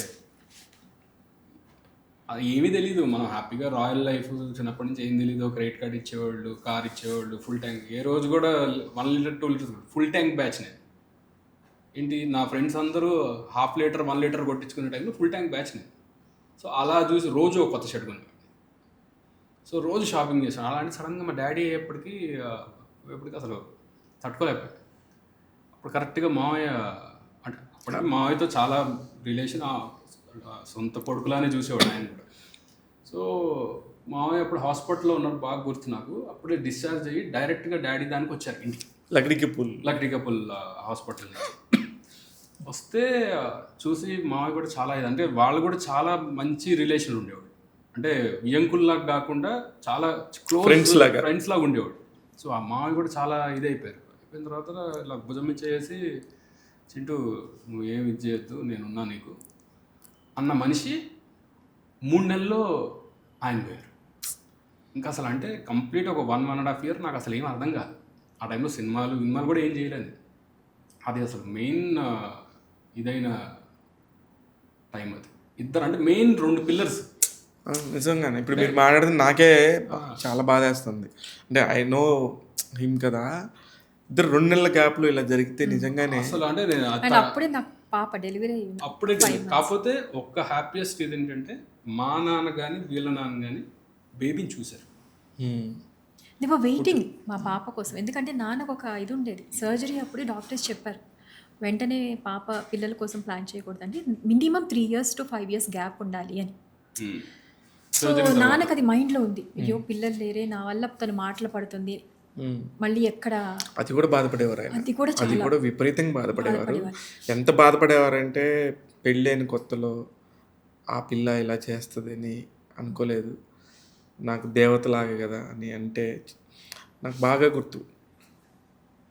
డైరెక్టర్ శ్రీనివాసరెడ్డి గారు, డమ్రకోన శ్రీనివాసరెడ్డి గారి సినిమా, శ్రీకాంత్ గారి హీరో. అవును. జయబేరిలో ఫస్ట్ టైం మిమ్మల్ని నేను చూసా. మీరు చింటూని స్టేజ్ మీదకి పిలిచి అవును. ఏమ్మా నువ్వేనా నాన్నని బతికించుకున్నావు అని అపురూపంగా మిమ్మల్ని చూసిన క్షణాలు నాకు ఇంకా గుర్తున్నాయి, అవును. నా కళ్ళ ముందున్నాయి. ఇంకా మరో సన్మానం చేశారు. సన్మానం చేశారు మీకు. అప్పటికి ఇంకా మీకు పిల్లలు పుట్టలేదు? లేదు. అప్పటికి జరిగి కూడా అది జస్ట్ 3-4 నెలలే. అప్పుడే ఇంకా ఏవిఎస్ గారు రికవరీ అయ్యారు, నార్మల్గా బయటకు వచ్చి నార్మల్గా సినిమాలు చేస్తున్నారు, నార్మల్గా తిరుగుతున్నారు జనాల్లో అంతే అనే మైండ్ సెట్. ఆయన అసలు నేను రెస్ట్ తీసుకొని అన్నారు. సర్జరీకి మీరు ఉండాలండి ఇంట్లో, మీకు అదన్నీ అంటే 1 month ఉన్నానండి చాలు. నేను ఆయన ఇద్దరు అంతే 1 month ఉన్నా. అయితే చింటూ, ఈ ఈ క్రమంలో సినిమా ఇండస్ట్రీ గురించి మీరు చెప్పాలంటే మీరేం చెప్తారు? ఇండస్ట్రీ ఎప్పుడూ సపోర్ట్ చేసింది, ఇండస్ట్రీ సైడ్ నుంచి ఏమీ లేదు. అంటే నేను అప్రోచ్ అయ్యి మన అప్రోచ్ బట్టే ఉంటుంది కదా, అది ఇప్పుడు తెలుసుకున్న తర్వాత అప్రోచ్ అవ్వడం స్టార్ట్ చేశాను. సినిమాలు వస్తున్నాయి, చేస్తున్నాం, అంతా as of now it's good. అంటే ఇంకోటి నేను తెలుసుకుంది ఏంటంటే, సినిమా వచ్చిన తర్వాత నువ్వు ఫిట్ అవ్వడం కాదురా, నువ్వు ముందు ఫిట్ అయ్యి ఉండాలి. నీకు అవకాశం ఎప్పుడైనా రావచ్చు, ఇప్పుడు రావచ్చు, రేపు రావచ్చు, లేదా ఒక ఫోన్ కాల్ నీ జీవితాన్ని సంవత్సరం తర్వాత రావచ్చు, బట్ నువ్వు రెడీగా ఉండాలి అన్నది ఇప్పుడు తెలుసుకున్నాను. అందుకే నా డే మొత్తంలో 1.5 hour నా బాడీకి ఫిట్నెస్, నా డైట్, ఇదంతా చేసిన తర్వాతే షూటింగ్లు కానీ ఇంకేమన్నా. కానీ చాలా మారావు చింటూ. ఎందుకంటే నేను కూడా ఎప్పుడు నాకు తెలిసి వారానికి ఒకసారి ఎక్కడొకటి కలుస్తుంటాం మనం. డెఫినెట్గా బాగా మారావు. 37 కిలోలు తగ్గటం అంటే నాట్ ఏ జోక్. 2 years నుంచి కష్టపడుతున్నాను. లేదండి, తెలుసు నాకు కూడా. లిటరల్లీ నేను కావాలని కెమెరా ముందు మీకు చెప్తున్నా కానీ నాకు తెలుసు పాప ఎంత కష్టపడుతున్నాడో, ఎంత ట్రై చేస్తున్నాడో తెలుసు నాకు. ఇప్పుడు ఇంకా ఫైనాన్షియల్గా అయితే ఎటువంటి ప్రాబ్లమ్స్ లేవు? ఫైనాన్షియల్గా అయితే okay, I'm okay. Okay. Serials కూడా మీరు చాలా చేశారు. సీరియల్కి సినిమాకి ఒక కేటరైజ్ చేస్తారు. 100% ఆమె సీరియల్ యాక్టర్ అని చెప్పేసి ఎంతో కొంత ఒక చిన్న చూపు ఉంటుంది. అది అందరూ అన్నాను. నేను అన్నది కూడా అదే పర్సంటేజ్ చెప్తున్నాను. ఎంతో కొంత పర్సంటేజ్ ఉంటుంది. కానీ అందరూ నట్లే కదా, ఎందుకు అలా ఉంటుంది అంటే మీకు దృష్టికి వచ్చింది? అంటే మీరు టీవీ సినిమా 2 చేసిన చాలా తక్కువ మంది తెలుస్తారు, అందుకని మిమ్మల్ని అడుగుతున్నాను. అది నా పర్సెప్షన్. నేను ఫస్ట్ యాక్చువల్గా యాక్ట్ చేయాలి అనుకున్నప్పుడు ఈయన ఫస్ట్ సజెషన్ ఏంటంటే, సీరియల్ వద్దు, సీరియల్లో అయితే మళ్ళీ సినిమాలో ప్రాబ్లం అవుతుంది, డైరెక్ట్గా సినిమా చెయ్యి అన్నారు. బాబు, నేను నార్మల్గా ఎవరు ఏమి ఇది లేని పర్సన్గా అయితే నేను స్క్రీన్ ముందుకు వస్తే, నేను అప్పటి నుంచి నన్ను నేను డెవలప్ చేసుకుంటే ఓకే. ఒరే ఏవిఎస్ గారు అమ్మాయి వచ్చి ఆయన పేరు చెడగొట్టిందిరా, ఆయన అంత మంచి ఆర్టిస్టు, వాళ్ళ అమ్మాయి ఏంట్రా ఇలా చేస్తుందనే పేరు నాకు వద్దు. నన్ను నేను ప్రూవ్ చేసుకొని, ఫస్ట్ చిన్న స్క్రీన్ మీద నన్ను నేను ప్రూవ్ చేసుకొని, ఒకవేళ నిజంగా నాకు అంత కాన్ఫిడెన్స్ ఉంది, నేను చేయగలను అంటే టీవీ తక్కువ అనుకోండి. నన్ను ఆ టైంలో నాకు అనిపించింది ఏంటంటే, అక్కడ చిన్న కాంపాక్ట్ సర్కిల్. ఇప్పుడు మనకి సినిమా అంటే ఎక్కువ మంది ఉంటారు, తెలియకుండా హ్యూజ్ ఇది తెలియకుండా మనం ఎక్కడో ఒక బెరుకుంటుంది. టీవీకి కూడా అదే బెరుకుంది. రేపు పొద్దున్న షూటింగ్ అంటే వాళ్ళు వణికిపోయారు, అమ్మో కెమెరాని ఫేస్ చేయాలి నేను, బికాస్ ఐ డోంట్ నో. నేను చాలా కాన్ఫిడెంట్గా, నేను డాన్సర్ని, నేను క్లాసికల్ నేర్చుకున్నాను కాబట్టి I know I can expression అనేది నాకు ఇది ఉంటుంది అనే నమ్మకం నాకుంది. బట్ ఎక్కడో తెలియని భయం. ఈవెన్ దో సీరియల్ అవనివ్వండి, టీవీ అవనివ్వండి, సినిమా అవనివ్వండి, సీరియల్ సినిమాను TV big screen and small screen అండి, there is a difference. Big screen small screen, ఇక్కడ చిన్న స్క్రీన్లో చూస్తాము, అక్కడ పెద్ద స్క్రీన్. కానీ ఆడియన్స్ ప్రేమ ఎప్పుడు ఒకలాగానే ఉంటుంది. కరెక్ట్. సో దీనికి ఉన్నారు. ఇక్కడికి ఎందుకంటే నన్ను ఎక్కడికి పోయినా అమ్మ క్యారెక్టర్ పేరుతో గుర్తుపడతాను నన్ను. అంటే ఎన్ని సీరియల్స్ చేశారు మీరు? నేను ఇప్పటికీ 7 సీరియల్స్ చేశారా? 7 చేశాను. బాగా ఫేమస్ ఏమన్నా పేరు వచ్చిందా? వచ్చింది. అండ్ ఇప్పుడు ఇంకా చేస్తున్నాను. యాక్చువల్గా మనకు సినిమాల కంటే ముందు ఇప్పుడు నేను 2021లోనే స్టార్ట్ చేశా కెరీర్. జస్ట్ 2021 ఎండింగ్లో స్టార్ట్ చేశా కెరీర్. అది సీరియల్తోనే స్టార్ట్ చేశాను, జీ తెలుగుకి. అక్కడ 2 ప్రాజెక్ట్స్ చేశాను. తర్వాత మా టీవీలో ఫస్ట్ సీరియల్ వచ్చి అగ్ని పరీక్ష, పులివాసు గారు, మీనా గారు, పులివాసు గారు. అవునా? ఫస్ట్ ప్రాజెక్ట్ వాసు అన్న అసలు లేదమ్మా చెయ్యను. కాదన్నా నాకు మరి పర్లేదమ్మా, నువ్వు చిన్న వీడియో చేసి పంపించు చాలు, నేను చూసుకుంటా అన్నాడు ఆయన. ఇంట్లో నా కూతురే తీసింది వీడియో, నా చిన్న ఆడిషన్ వీడియో, ఫస్ట్ నా ఆడిషన్ వీడియో నా కూతురే తీసింది. చాలమ్మా, మరి ఇంతకంటే ఇంకేం కావాలి, నువ్వు ఇదే ఫాలో అయిపో. నాకు ప్రాంప్టింగ్ తీసుకోవడం చేత కాదు, ఎక్స్ప్రెషన్ చేత కాదు, కెమెరా లుక్స్ తెలియదు, లైటింగ్కి మనం ఫేస్ ఎట్లా పెట్టాలో ఏమీ తెలియదు, జీరో నాలెడ్జ్ నాకు. ఎప్పుడో చిన్నప్పుడు సినిమా చేశాను చైల్డ్ ఆర్టిస్ట్. నా ఫస్ట్ చైల్డ్ ఆర్టిస్ట్గా నేను ఫస్ట్ చేసింది టీ కృష్ణ గారు మూవీ, పోకూరు బాబురావు గారిది. భారత నారి విజయశాంతి గారు, వినోద్ కుమార్ గారితో ఫస్ట్ మూవీ అది. చిన్నదాన్ని అప్పుడు. నాన్న ఒంగోలులో జర్నలిస్ట్, ఆంధ్రజ్యోతి ఒంగోలులో ఉన్నప్పుడు వీళ్ళు ఒంగోలు బ్యాచ్ కాబట్టి పోకూరు బాబురావు గారు షూటింగ్ అంతా కూడా ఒంగోలులోనే జరిగింది. సో అది ఫస్ట్ మూవీ, ఓకే. చిన్న పిల్లని. So we were one of those 5 kids ఉంటారు. ఆ 5 kidsలో one of those important role అనమాట. అది అయిపోయిన తర్వాత రాఘవేంద్రరావు గారిది ముద్దుల ప్రీట్లో చేశాను అనమాట. సో అది కూడా ఇంపార్టెంట్ రోలే. అది చిన్నప్పుడు చేసినా కూడా I played important and key roles చేశాను 2. ఆ తర్వాత కొన్ని ఆపర్చునిటీస్ వచ్చాయి మనకి. ఆ తర్వాత చాలా కృష్ణారెడ్డి గారు, ఈవీవి గారు, పెద్ద పెద్ద సినిమాలు, బ్లాక్ బస్టర్ సినిమాలు వచ్చిన అవకాశాన్ని వచ్చినా కూడా నాన్నగారికి ఇష్టం లేకుండా అయిపోయినట్టుంది అది. అంతే. నాన్నగారికి ఇష్టం లేదని కూడా నాకు ఇష్టం అని కూడా నాకు తెలియదు కదా, అది చెప్పగా లాస్ట్ వరకు నాకు ఆయనకి నాతో యాక్ట్ చేయించాలని ఇష్టం ఉంది. బట్ ఆయన తెలియకుండా అమ్మో దీని మెంటాలిటీకి బయట ప్రపంచంలో ఇది ఎంతవరకు, ఎందుకంటే నేను చాలా కన్సర్వేటివ్గా నా రూమ్ ఎవరైనా వచ్చారనుకోండి నమస్తే అని చెప్పి వెళ్ళిపోయేదాన్ని. పూజలు పునస్కారాలు బ్యాచ్ కదా, ఇప్పుడు వెళ్ళిపోయి నేను తలపేసుకొని రూమ్లో కూర్చునేదాన్ని. నా పని, నా పాటలు వింటుండమో చదువుకోవడమో. ఇంకా నాకంటూ ఐ హ్యావ్. ఏం చదువుకున్నారు మీరు? నేను ఇంజనీరింగ్ చేశాను. ఇంజనీరింగ్ ఎక్కడ చేశారు? ఇక్కడే హైదరాబాద్లోనే. మీరు సార్? నేను బిజినెస్ అడ్మినిస్ట్రేషన్ చేశాను, బీబీఏ. చాలు, ఇంకా అక్కడతో వెంటనే లవ్ అవి స్టార్ట్ అయినాయి. ఆ తర్వాత బిజినెస్, తర్వాత సినిమాలు. Very nice. అయితే మీరు చెప్తున్నారు, సారీ, అదే సీరియల్స్ గురించి చెప్తున్నారు. సో అది స్టార్ట్ చేశాను మెల్లగా. అనుకోకుండా దశరథ్ గారి మూవీలో ఫస్ట్ అవకాశం వచ్చింది.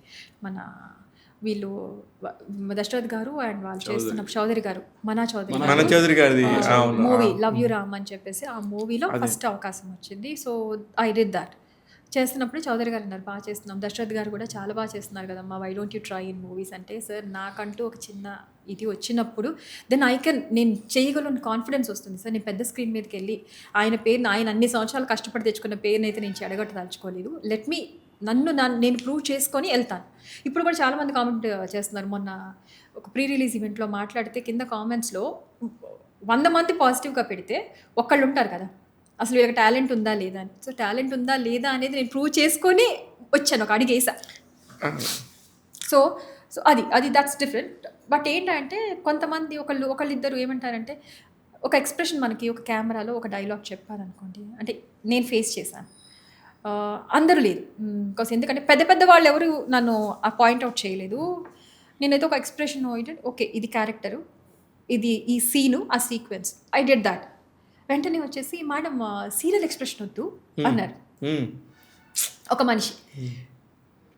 అవునా సార్ అంటే సీరియల్ ఎక్స్ప్రెషన్ అనేది నాకు అర్థం కాదు. ఎందుకంటే సీరియల్లో కూడా లైక్ ఇప్పుడు డ్రామాటిక్గా లేదు, టీవీలో ఒకప్పుడు మేబీ ఉందో లేదో నాకు కూడా I won't comment on that. ఇప్పుడు కూడా టీవీల్లో కూడా ఏంటంటే అట్లీస్ట్ జస్ట్ ఏదో ప్రొలాంగ్డ్ ఎక్స్ప్రెషన్స్ ఉంటాయి, ఎందుకంటే వాళ్ళకి ఎక్కువసేపు కావాలి కాబట్టి. సినిమాల్లో ఏంటంటే టక్ టక్ టక్ అని వెళ్ళిపోతుంది, because we have 2.5 hours to 3 hours time. So ఇక్కడ సీరియల్లో ఏంటంటే ఒక అరగంట సేపు అదే లాగాలి, వాళ్ళకి స్టోరీ కావాలి కాబట్టి. సో దట్స్ లైక్ డిఫరెంట్, కొంచెం డ్రామాటిక్గా ఉంటుంది, కంపారిటివ్లీ కొంచెం డ్రామాటిక్గా ఉంటుంది. ఓకే సార్ నేను ఇంకేం మాట్లాడాలి, బికాస్ ఐ ఫెల్ట్ లైక్ కొంచెం మంది సీరియల్ ఎక్స్ప్రెషన్ సినిమా ఎక్స్ప్రెషన్ కాదు, ఎక్స్ప్రెషన్ కొంచెం తగ్గించండి, ఎక్స్ప్రెషన్ కొంచెం పెంచండి. That's it. బాగానే ఇచ్చారు మొత్తానికి అందరూ సినిమా వాళ్ళకి. ఈసారి వచ్చి ఎవరన్నా మాట్లాడుతున్నా అంటే అది కాదు సార్, ఇప్పుడు యాక్టర్ అక్కడ ఉన్నది ఆర్టిస్ట్, సీరియల్ ఆర్టిస్టా సినిమా ఆర్టిస్టా అనేది ఆర్టిస్ట్. నేను అది చెప్పాను, అన్నిటికంటే ఆర్టిస్టు సినిమా ముఖ్యమండి, ఎన్ని తర్వాత అంతే. సినిమా కంటే ఏది నువ్వు పర్ఫామ్ చేస్తున్నావా, చెయ్యగలవా అది చూడండి. ఆ రోజు చాలా ఫీల్ అయింది నాకు ఫోన్ చేసి, ఇట్లా అన్నారు ఏంటి అన్నారు. తర్వాత నార్మల్గా చేశారు, కాదమ్మా ఇంకొంచెం కావాలి అన్నారు. మరి మీరే కదా సార్ వద్దన్నారు అన్న అడిగేసాను నేను. నాకు కొంచెం ఇట్లాంటి విషయాల్లో కొంచెం మనకు ఇదనిపిస్తే మొహమాటం లేకుండా అడిగి మీరే వద్దన్నారు కదా సార్, లేదు ఇంకొంచెం అన్నారు. ఇంకొంచెం నేను ఏదైతే చేశాను దానికంటే ఎక్కువ చేయించారు, కానీ దానికంటే తక్కువ చేయించలేదు. నాతో నేను ఇచ్చిన ఎక్స్ప్రెషన్ కంటే ఒక మెట్టు ఎక్కువ చేయించారు, కానీ ఒక స్టెప్ తక్కువ చేయించలేదు. Very nice. ఈ ఫోన్ చేసి ఫీల్ అవుతే నేను చెప్పా, మరి అదే చెప్పింది నీకు, ఇక్కడ చాలా ఉంటాయి, సైలెంట్గా మన పని మనం చేసుకుంటూ వెళ్ళటం అంతే. దానికి దీనికి ఫీల్ అయితే ఇంకా బోల్డ్ ఇంకా చాలా మంది. మీరు ఇప్పుడు కూడా నేను ఇంకోటి చెప్పదలుచుకున్నాను మీకు, as a family friend, as a friend, what ever it is, as a journalist, as a well wisher, 100 కామెంట్లు చూడొద్దు, ఒక నెగిటివ్ కామెంట్ అసలు చూడొద్దు.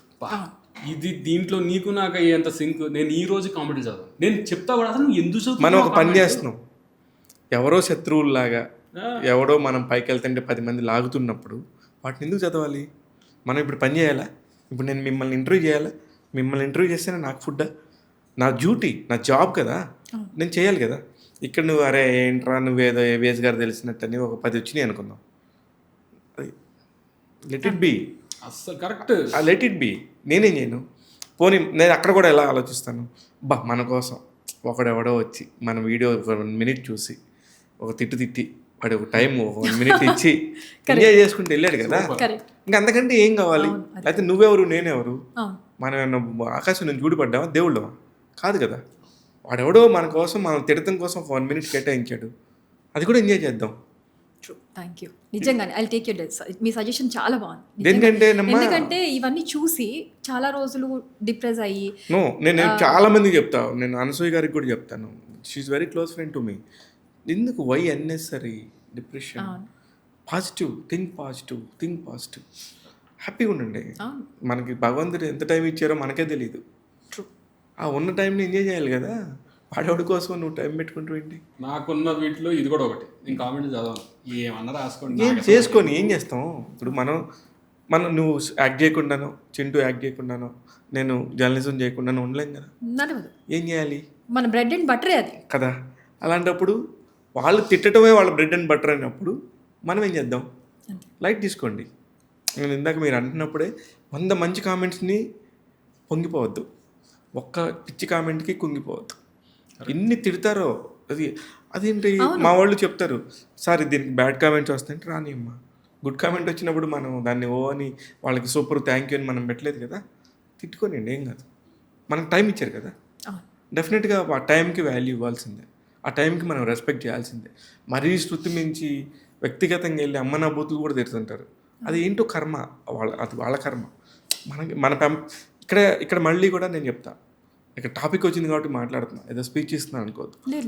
మనం మన పెంపకాన్ని బట్టే ఉంటుంది. మన తల్లిదండ్రులు మనల్ని ఎలా పెంచారో, అంటే వాళ్ళ తల్లిదండ్రులు వాళ్ళని ఎలా పెంచారో. మనకి ఇప్పుడు అలా కోపం రావట్లేదు కదా, వాడు నిజంగా అన్ని బండబూతులు నేను నవ్వుకుంటాను, అరే వీడియో ఒకటి నన్ను భలే తిడుతున్నాడు వెరైటీగా, ఇదేంటి ఇంట తిడుతున్నాడు, అంత నేను తప్పేం మాట్లాడలేదు అనుకుంటా. ఇంక అన్ని పట్టించుకుంటే మనం ఏ పని చేయలేం. ఎగ్జాక్ట్లీ. అందుకని నాకు ఇది చెప్పే అవకాశం మీ దగ్గర నుంచి వచ్చింది కాబట్టి మాట్లాడుతున్నాను. టాపిక్ వచ్చింది, పాడ్కాస్ట్ మీనింగ్ అది. టాపిక్ని హాయిగా ఎలాబరేట్గా మాట్లాడుకోండి.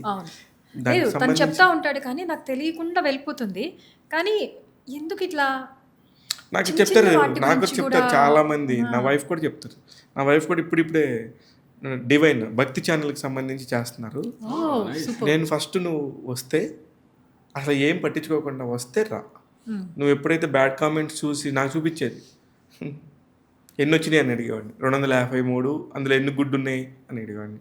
ఆ గుడ్ కాదు బ్యాడ్ గురించి చెప్తున్నాను, నువ్వు దాన్ని 250కి రిప్లై చేసి ఒకదానికి చెప్పు, అదర్వైజ్ అసలు ఇది చూడమాక, మన డ్యూటీ మనం చేసేసాం, అదర్వైజ్ అసలు ఈ ఫీల్డ్లోనే వద్దు. ఇవన్నీ ఆలోచించుకొని రా, నిన్ను కూడా కామెంట్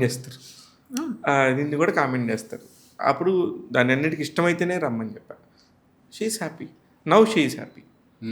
అప్పుడు దాకా కమెంట్స్ చూసేవాళ్ళందరూ సగం మంది డిప్రెషన్లో ఉంటున్నారు మేడం, మీకు తెలియట్లేదు. సోషల్ మీడియాలో ఫాలో అయ్యేవాళ్ళు సగం మంది కామెంట్స్ రావట్లేదనో, వచ్చిన కామెంట్లో నెగిటివ్ ఉన్నాయనో వాటికి రిప్లైలు చేసుకుంటే తిట్టుకుంటానికే సగం జీవితం పోతుంది. Waste. None of this are zero. చాలా మంది ఉన్నారు అట్లా. వాళ్ళు ఇట్లా అన్నారు, వీళ్ళల్లో వీళ్ళు కావాలని ఫ్రెండ్సే కావాలని హ్యూమిలేట్ చేస్తుంటారు. ఆ ఫ్రెండ్స్ హ్యూమిలేట్ చేస్తున్నప్పుడు ఇంకా మనసుకు తీసుకుంటారు. డోంట్, అవసరమే లేదు. ఏముంది, నీకు నచ్చినట్టు నువ్వు బతకడమే కదా లైఫ్, దాన్ని మించిన లైఫ్. జడ్జ్ చేయడం ఎక్కువైపోయింది జనాలు. డోంట్, అసలు జడ్జ్ చేసే పీపుల్ ఉన్నారన్న సంగతి మీరు మర్చిపోండి. అప్పుడు మీకు జడ్జే కాదు, హ్యాపీగా ఉండండి, అంతే సింపుల్. నేను అవకాశం వచ్చింది కాబట్టి చెప్పాను కానీ లేదు కరెక్ట్, యూఆర్ 100% కరెక్ట్. నేను అది నేను కూడా ఇప్పుడు చింటులాగా బాల్డ్ ఉండేది. ఇప్పుడు మీకు కూడా చెప్తాను ఇంటర్వ్యూలో, ఇప్పుడు నేను ఎట్లాంటి టాపిక్ మాట్లాడలేదు.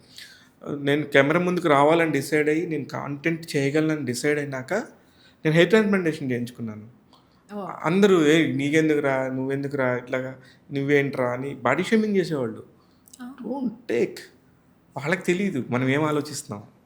మన భవిష్యత్తు ఏందో మన చేతుల్లో కదా ఉండాలి. వాడెవడో డిసైడ్ చేసి వాడెవడో జడ్జ్ చేస్తే మీరేంటి నేనేంటి ఇంకొకళ్ళు ఏంటి, మనం ఇక్కడ దాకా రాము. మన గురించి ఒక 10 మంది గురించి మాట్లాడుతున్నామంటే కనబడగానే రోడ్డు మీద సార్ అంటున్నారంటే మనం కష్టపడుతున్నాం. అది మీరైనా నేనైనా ఇంకొకళ్ళైనా సినిమా ఇండస్ట్రీలో ప్రతి ఒక్కరు కూడా కష్టపడుతున్నారు. వాళ్ళకి తగ్గ మర్యాద ఖచ్చితంగా వస్తుంది. అందుకని అవి పట్టించుకోకండి. వాళ్ళు ఎవరో టైంపాస్ బ్యాచ్. అంతే, అది టైం పాస్ బ్యాచ్, పని పాట లేకుండా కూర్చొని ఓకే, బ్యాచ్ చేద్దాం. ఇప్పుడు సినిమాల గురించి మళ్ళీ మాట్లాడదాం. సినిమాల్లో ఏమేమి క్యారెక్టర్స్ వస్తున్నాయి కొత్తగా?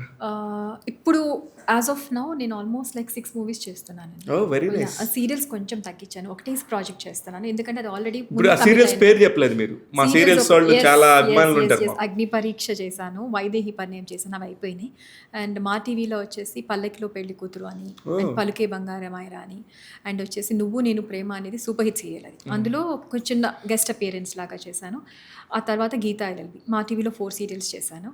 అండ్ ఈ టీవీలో శ్రీవల్లి అని చేశాను, మన జ్ఞాపిక, మా అనిల్ కడియాల వాళ్ళది జ్ఞాపికలో. అండ్ ఇప్పుడు వచ్చేసి ఈ టీవీలో వసుంధర అని చేస్తున్నా, అందులో మెయిన్ రోల్ మల్లికా ప్రతాప్ అండి. మల్లిక అనగానే ఆల్మోస్ట్ లైక్ వసుంధర అనగానే మల్లికా ప్రతాప్ అంత పేరు వచ్చేసి అసలు నేనే ఊహించుకోలే. ఇప్పుడు మీ పేరు మల్లికా ప్రతాప్ నా పేరు అందులో. సో అది ఎంత పేరు తీసుకొచ్చిందంటే ఆ మల్లిక లేకుండా వసుంధర సీరియల్ లేదు, అంత పేరు తెచ్చింది నాకు. నేను ఊహించలే ఇంత పేరు వస్తుందని కూడా నేను ఊహించలేదు. ఎందుకంటే మనం ఒక క్యారెక్టర్ అనుకుంటాం, నాకు క్యారెక్టర్ నచ్చింది. కానీ మీకు కాల్ షీట్, సినిమా కాల్ షీట్ వేరు, టీవీ కాల్ షీట్ వేరు అని విన్నాను. 9 to 9 TV 9 to 9. Oh my god. ఇది మార్నింగ్ 9 to 6 సినిమా అయితే. ఇప్పుడు సినిమాలు కూడా కొంచెం మారినట్టు ఉన్నాయి కదా, 6 to 6 చేస్తున్నారు. డిపెండ్స్ అండి, చేయాలండి, లేదంటే బడ్జెట్స్ క్రాస్ అవుతాయి, ఇబ్బంది అవుతుంది. సో అట్లా ఉన్నప్పుడు కొంచెం మంచి సినిమాలు, చిన్న సినిమాలకి వీ హ్యావ్ టు సపోర్ట్ అండి. ప్రొడ్యూసర్ బతికితేనే ఆర్టిస్ట్ బతుకుతారు. కరెక్ట్. ఇప్పుడు టీవీ అయినా సినిమా అయినా ప్రొడ్యూసర్ బతికితే, ప్రొడ్యూసర్ కొంచెం టీవీ రెమ్యునరేషన్ కి సినిమా రెమ్యునరేషన్ కి ఎంత తేడా ఉంటుందండి? ఆల్మోస్ట్ నాకు సిమిలర్ గానే ఉంది. I'm happy with that. నాకు కొంచెం అటు ఇటు కొంచెం డిఫరెన్స్ ఉంది, కానీ టీవీలో కూడా they paying me very good. అంటే ఏం అనుకోకుండా చాలా తక్కువ టైంలో క్లిక్ అయ్యింది, ఒక స్టాండర్డ్ రీచ్ అయిపోయింది. ఓకే. అంటే ఆ రెమ్యునరేషన్ రీచ్ అవడం అనేది చాలా సంవత్సరాలు పడుతుంది. ఎందుకంటే నా ఫ్రెండ్స్ బోల్డ్ మంది టీవీలో కూడా చాలా మంది ఫ్రెండ్స్ ఉన్నారు కదా, మన కామన్ వాళ్ళే చెప్తున్నారు, అసలు చూసావా శాంతి మన ముందు ఇచ్చేసి మనకన్నా ఎక్కువ రెమ్యునరేషన్ తీసుకుంటుంది మాకన్నా. Very nice. సినిమాల్లో కూడా ఇప్పుడు ఉన్న దాంట్లో కూడా నేను మంచి రెమ్యునరేషన్ తీసుకున్నాను. ఇప్పుడు స్టార్టింగ్ లో ఉండి కూడా I'm taking a good remuneration. Touch wood, దేవుడి దయ వల్ల అందరూ నాకు సపోర్ట్ చేస్తారు. టచ్ వుడ్ ఇదంతా వుడ్ పట్టుకోండి. కాకపోతే దీని దగ్గర ఉన్న మంచి క్వాలిటీ నేను అబ్జర్వ్ చేసింది ఏంటంటే, ఇప్పుడు టీవీ చేస్తుంది కదా, సో టీవీ చేస్తే ఎవరి కాస్ట్యూమ్స్ వాళ్ళే తీసుకెళ్ళాలి. ఓకే. సో ఆ కాస్ట్యూమ్స్ దగ్గర కూడా ఎక్కడ కాంప్రమైజ్ అవ్వదు. తను వేసుకునే కాస్ట్యూమ్ దగ్గర నుంచి, జ్యువెలరీ దగ్గర నుంచి చాలా ఇదిగా, అంటే ఒక పెద్ద సూట్ కేసులు 2-3 ఉంటాయి. మరి మా ఏవిఎస్ గారు అమ్మాయి అంటే ఏమనుకున్నావా నువ్వు? అంటే మనల్ని మనం ప్రెజెంట్ చేసుకోవడంలోనే ఉంటుంది. టీవీకి కాస్ట్యూమ్స్ ఎవరి వాళ్ళే తీసుకోవాలి, ఎవరికైనా ఎంత పెద్ద హీరో అయినా ఓ చాలా మంది భలే కలర్ఫుల్ కనబడతారు కదా, వాళ్ళ సొంత ఇదే వాళ్ళ రెమ్యునరేషన్ లో నుంచి చేసుకోవాలి. అంటే డైరెక్టర్ క్యారెక్టర్ చెప్తాడా మీకు ఇలా ఉంటుంది? మనకి లుక్ ఒకటి ఫస్ట్ ఉంటుంది, ఒక లుక్ టెస్ట్ లాగా. మనకి సినిమాలకి ఎలా అయితే ఉంటుందో లుక్ టెస్ట్ అలానే ఉంటుంది. ఒక లుక్ చెప్తారు, ఈ లుక్ అంటే. సో నాకేంటంటే నేను లుక్ టెస్ట్లు తక్కువ వెళ్తాను. సో నాకు ఈ లుక్ చెప్తే ఓకే ఫైన్, నాకు ఆ లుక్ నేను చూసుకుంటానండి అని. ఎందుకంటే నాకు because I have been a designer. So నేను అది నాకు లుక్ కానీ ఎట్లా మేనేజ్ చేసుకోవాలి, ఐ కెన్ మేక్ ఇట్. మీరు కూడా డాడీ లాగా మామూలుగా మల్టీ టాలెంటెడ్ ఉన్నారు, డిజైనర్, యూట్యూబర్, మల్టీ టాలెంటెడ్ మామూలుగా కాదు. నేను బిజినెస్ కూడా చేస్తాను, కంప్యూటర్స్ బిజినెస్ కూడా చేసాము. అనుకోకుండా ఒక వైట్ కాలర్ మోసానికి ఇదయ్యి మేము, అదేంటి అది నాకు తెలియదు, చెప్పండి. 2006 అండ్ ఆ టైంలో హెచ్పికి we were distributors, one of the distributors. HP Compaq కి చాలా ఇదిగా, అసలు నాకు బయట ప్రపంచం తెలియదు దాన్ని. I was into sales of computers.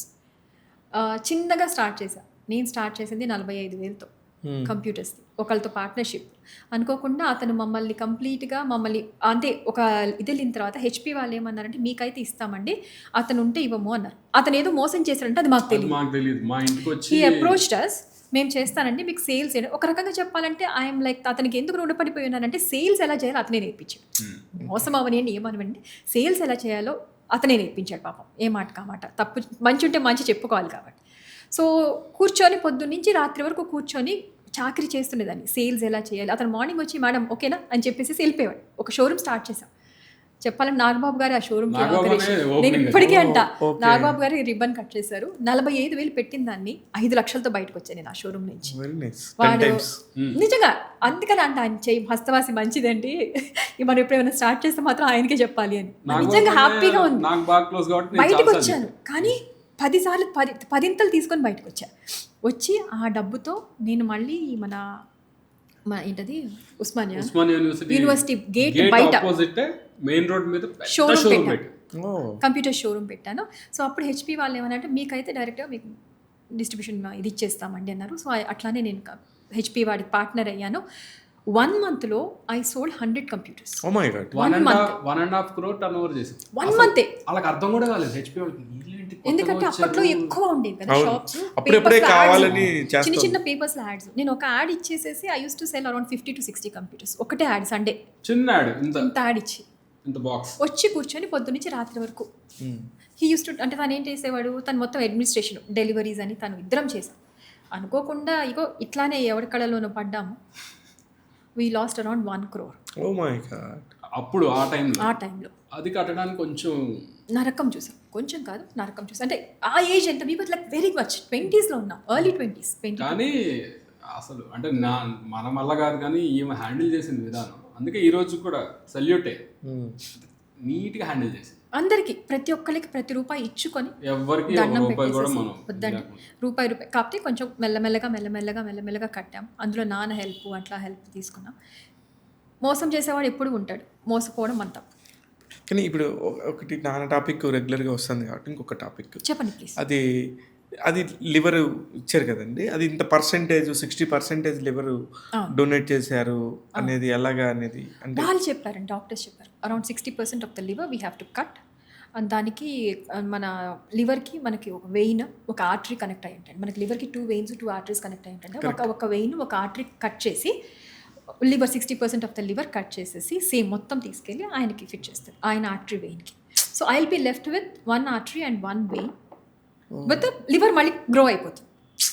Liver 100% full సైజ్కి వచ్చేస్తుంది. మీకు మళ్ళీ ఫుల్ సైజ్కి వచ్చేస్తుంది liver. Liver is like regrow అయ్యేది, రీజనరేట్ అయ్యే part only liver size full వస్తుంది. సో నేనేంటంటే ఫ్యూచర్లో I have to be careful, నాకు లివర్కి సంబంధించిన ఇష్యూస్ రాకుండా కానీ ఎక్కువ ఫ్యాటీ లివర్స్ రాకుండా కానీ I have to be careful. అదే కాదు ఆ టైంలో డాక్టర్స్ ఏం చెప్పారు, ఇప్పుడు నన్నే కూర్చోబెట్టారు నాకు ఇది కాబట్టి కూర్చోబెట్టి చెప్పారు, బాబు ఇక్కడ డబ్బులు ఎంత ఉన్నాయన్నది మీరు ఎంత గొప్పోళ్ళు అన్నది ఇదనేది ఇంపార్టెంట్ కాదు. డోనర్ కరెక్ట్ అంటే ఇప్పుడు తినకు కూడా ఒక 1 week పాటు మొత్తం టెస్ట్ పొద్దు నుంచి నైట్ వరకు కంప్లీట్ టెస్టులు చేసిన తర్వాత తింది ఇదైంది. So 14 hours operation. అవును, మొత్తం ఇట్లా ఓపెన్ చేస్తారు, ఓపెన్ చేసి ఇది చేయాలి. సంతకం నాతో పెట్టించుకున్నారు.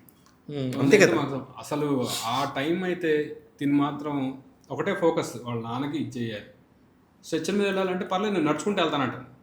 వాళ్ళు ఉన్నారు కాదమ్మా అది ప్రొసీజర్, స్ట్రెచ్చర్ మీద 2008 జూలై. దాని తర్వాత కూడా అంతే కేర్ తీసుకుంది. మా మామయ్య కూడా పాపం అంటే ఇంకా ప్రాణాలు కదా కూతురు అంటే, తను అంతే కేర్ తీసుకున్నాం కాబట్టి చాలా తొందరగా తిని కూడా రికవర్ అయ్యింది. Very nice. మంచి మెడిసిన్స్ కానీ ఇది అదే ఆ మెడిసిన్స్ వల్ల కొంచెం ఏదైనా బల్కీ అయినట్టున్నారు ఆ టైంలో. లేదండి, ఆ తర్వాత అప్పుడు తగ్గాను. లివర్ సర్జరీ అయిన తర్వాత దానికి ముందు అనుకోకుండా ఆయన నన్ను చూసి కొంచెం, నేను ఫస్ట్ నుంచి చబ్బీ సైడ్లోనే ఉండేదాన్ని. ఐ వాజ్ నెవర్ లైక్ స్లిమ్గా ఎప్పుడు లేను. మా పెళ్ళప్పుడు కూడా కొంచెం చబ్బీగా, ఈయన బక్కగా ఉన్నాడు. మా పెళ్లి వీడియోస్ చూస్తే ఎవరైనా భయపడతారు. ఈయన బక్కగా అయిపోయారు. అప్పుడు కూడా ఏంటంటే పెళ్లి ఇంట్లో పెద్ద కూతుర్ని కదా, మా ఇద్దరు పెళ్లిలో నేనే పనులు చేసుకోవాల్సి వచ్చింది కొన్ని పనులు. ఈయన రోజు వర్కౌట్కి వెళ్ళిపోయి సన్నపడ్డాడు. నాకేమో అది వెళ్ళే టైం దొరక్క నేను అలానే ఉన్నా, నాట్ లైక్ వెరీ హెవీ. ఆ తర్వాత బేబీ అప్పుడు I had to go some కొంచెం ట్రీట్మెంట్స్ తీసుకోవాల్సి వచ్చింది. దానివల్ల ఏమైపోతుందంటే దిల్ గివ్ స్టెరాయిడ్స్ అవన్నీ ఇచ్చేసి ఎక్కువ లావ్ అయిపోయాను. ఇట్ ఈస్ నాట్ దట్ నా తిండి అనేది ఆల్మోస్ట్ ఇప్పటికీ అదే తిండి తింటాను, అప్పుడు అదే తిండి క్వాంటిటీగా. ఆడవాళ్ళకి తెలిసింది కదా, ప్రెగ్నెన్సీ మల్టిపుల్ కాంప్లికేషన్స్ వల్ల ఎక్కువ వాటర్ రిటెన్షన్ వచ్చేసేసి, మీరు నాన్నప్పుడు జరిగినప్పుడు వెన్ పాస్డ్ అవే అందరు చూస్తుంటే అప్పుడే డెలివరీ అయింది. నాకు డెలివరీకి నేను 60 kilos పెరిగా. ప్రెగ్నెన్సీ నీరు ఇట్లా అంటే నాకు ఇట్లా నీరు ఇట్లా యూజ్ అయ్యేది. అందుకే నేను కూడా స్వతంత్రం తీసుకుని అడగలేదు. లేదు అప్పుడు బాగా విపరీతమైన వాటర్ రిటెన్షన్ వచ్చేసింది. బట్ వెంటనే తగ్గలేం కదా, ప్రెగ్నెన్సీ ఫ్యాట్ అనేది, ప్రెగ్నెన్సీ వెయిట్ అనేది ఇట్ విల్ టేక్ టైం. నాకు అప్పుడు తర్వాత అనుకోకుండా మామయ్య గారు నాన్న ఒకటి తర్వాత ఒకటి దెబ్బ మీద దెబ్బ కేవలం పాపను చూసుకుని ఉండగలిగా, లిటరల్లీ పాపను చూసుకుని. బికాస్ ఎందుకంటే ఆ డెలివరీ అయిన తర్వాత ఏం పేరు పాప పేరు? షణ్ముఖి లాస్యప్రియ. షణ్ముఖ లాస్యప్రియ. అమ్మో బాబాయ్, సుబ్రహ్మణ్య స్వామి అదే అదే మొక్కు. సో అందుకని అమ్మవారిది నాకు లలిత సహస్రనామంలో నుంచి వెతుక్కొని లాస్యప్రియ అని పెట్టుకున్నా. చాలా చాలా బాగుంది పేరు కూడా. గడుగ్గాయ్ బాగా సాలిడ్గా. రాక్షస్ అనమాట. అయితే ఏదో వినపడుతుంది చిరంజీవి గారి సినిమాలో ఇద్దరికి చెరొక రోల్ ఉన్నది అనేది మాత్రం యాజ్ ఆఫ్ నౌ అంటే అవకాశం వస్తుంది అని తెలుసు, అప్పుడే నేను చెప్పను. అన్లెస్ అని అంటే like comment, I can not comment on that. But Bobby గారు అయితే చెప్పారు, మంచి ఇది ఉందమ్మా, నువ్వు ట్రై చేయాలి. అప్పటికి నేను చేస్తాను పాప, ఆయనకి తెలియదు. మొన్న కూడా ఐమ్ రియల్లీ థ్యాంక్ఫుల్. స్టేజ్ మీద అలా మాట్లాడాల్సిన అవసరం ఆయనకి లేదు, అంత పెద్ద డైరెక్టరు. నిజంగా ఒక మనిషిని అవసరం లేదు సార్. యాక్చువల్లీ నేను ఐ థ్యాంక్ హిమ్ పర్సనలీ. మన 100 ఇది ఉంటాయి, వచ్చి పర్టికులర్గా మాట్లాడాల్సిన అవసరం లేదు. ఆయన పర్టికులర్గా టాపిక్ తీసుకొని మాట్లాడారు.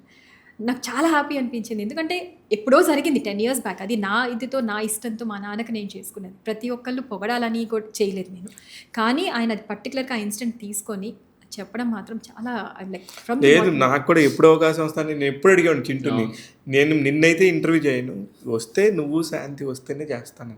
ఎందుకంటే ఐ నో కదా ఎంత ఆ రోజైతే ఎంతమంది అప్రిషియేట్ అనుకున్నారు మీకు, చింటూకి. నాకు ఇంకా గుర్తు ఆర్ నారాయణమూర్తి గారు. అవును, ఇప్పుడు కూడా అడుగుతారు నారాయణమూర్తి గారు కనిపిస్తే, ఎలా ఉంది అమ్మాయి, ఎలా ఉంది, బాగుందా సార్ అంటే. చింటూని చూడగానే ఏమైపోయిందంటే సినిమా ఇండస్ట్రీలో వాళ్ళందరికీ బ్యాక్ ఎండ్లో తెలియకుండానే నువ్వు గుర్తొచ్చేస్తావు. ఎస్పెషల్లీ మా లాంటి వాళ్ళకి, బాగా క్లోజ్ విత్ ఏవిఎస్ గారు లాంటి వాళ్ళకి డెఫినెట్గా చింటూని చూడగానే అవును ఏవిఎస్ గారి పాప ఎలా ఉంది, ఆ అమ్మాయి ఆరోగ్యం ఎలా ఉంది, అమ్మాయి అప్పుడు లివర్ ఇచ్చింది కదా, ఇవన్నీ ఉంటాయి మైండ్లో. అవును, ఈ రోజు కూడా సెట్కి వెళ్తే గ్యారంటీగా తిని గురించి అడుగుతారు. 100% ఉంటుంది. అందుకని బాబీ గారు, బాబీ అన్నకి నేను బాగా క్లోజ్, నన్ను చాలా అంటే క్లోజ్ ఫ్రెండ్. ఇంకా నన్ను బాగా చూస్తాడు. ఆల్రెడీ వాళ్ళ వీడియో కూడా చేశాను. అవును, కాబట్టి మొన్న ఒక దాంట్లో చూసి చేయొచ్చు కదా, సినిమాలో చేయొచ్చు కదా చింటూ అది అంటే, అన్న ఆల్రెడీ చేస్తుందన్న అని అప్పుడు అలా స్టార్ట్ అయ్యింది. Very nice. చేయండి, మంచి సినిమాలు చేయాలని మనస్ఫూర్తిగా కోరుకుంటున్నాను. నేను ఎందుకు పర్టికులర్గా శాంతి గారిని అడిగానంటే, ఏవిఎస్ గారు పోయారు అని చెప్పి అనుకుంటా 13 ఏళ్ళు అయిపోయిందా. నాకు కూడా మొన్న ఈ మధ్య ఓ 3-4 ఏళ్ల కిందట జరిగిందేమో అన్న ఫీలింగ్ ఉండే. అందుకని నాకు I respect him a lot as a journalist, as a వక్త. ఎంత బ్యూటిఫుల్గా మాట్లాడతాడో, ఆయనతో ఉంటే టైం తెలీదు అసలు. మా అందరితో ఎంత లవ్లీగా ఉంటాడో. మేము కూడా జర్నలిస్టులు లేవాయా మీరేందో అన్నట్టుగా సరదాగా ఉండేది, చాలా బాగుండేవాళ్ళు. అంటే మా అదృష్టం కూడా తెలియకుండా జర్నలిస్ట్ అంటే చాలా ఇష్టం. ఎందుకంటే ఆయనకు లోపల ఉంటుంది ఈ లైక్స్ జర్నలిజం. ఆయనకి అప్పుడు కూడా ఎంత బిజీగా ఉన్నా ఆంధ్రజ్యోతిలో చిన్న ఏదైనా రాయాలి ఆయనకు. ఎందుకు మా దానిలో రాసేవాడు, సినిస్టర్ అండ్ మ్యాగజైన్ ఉండేది ప్రభు గారికి, ఆయనకి రాసేవాడు. ఇష్టం, ఆయనకి రాయడం ఇష్టం.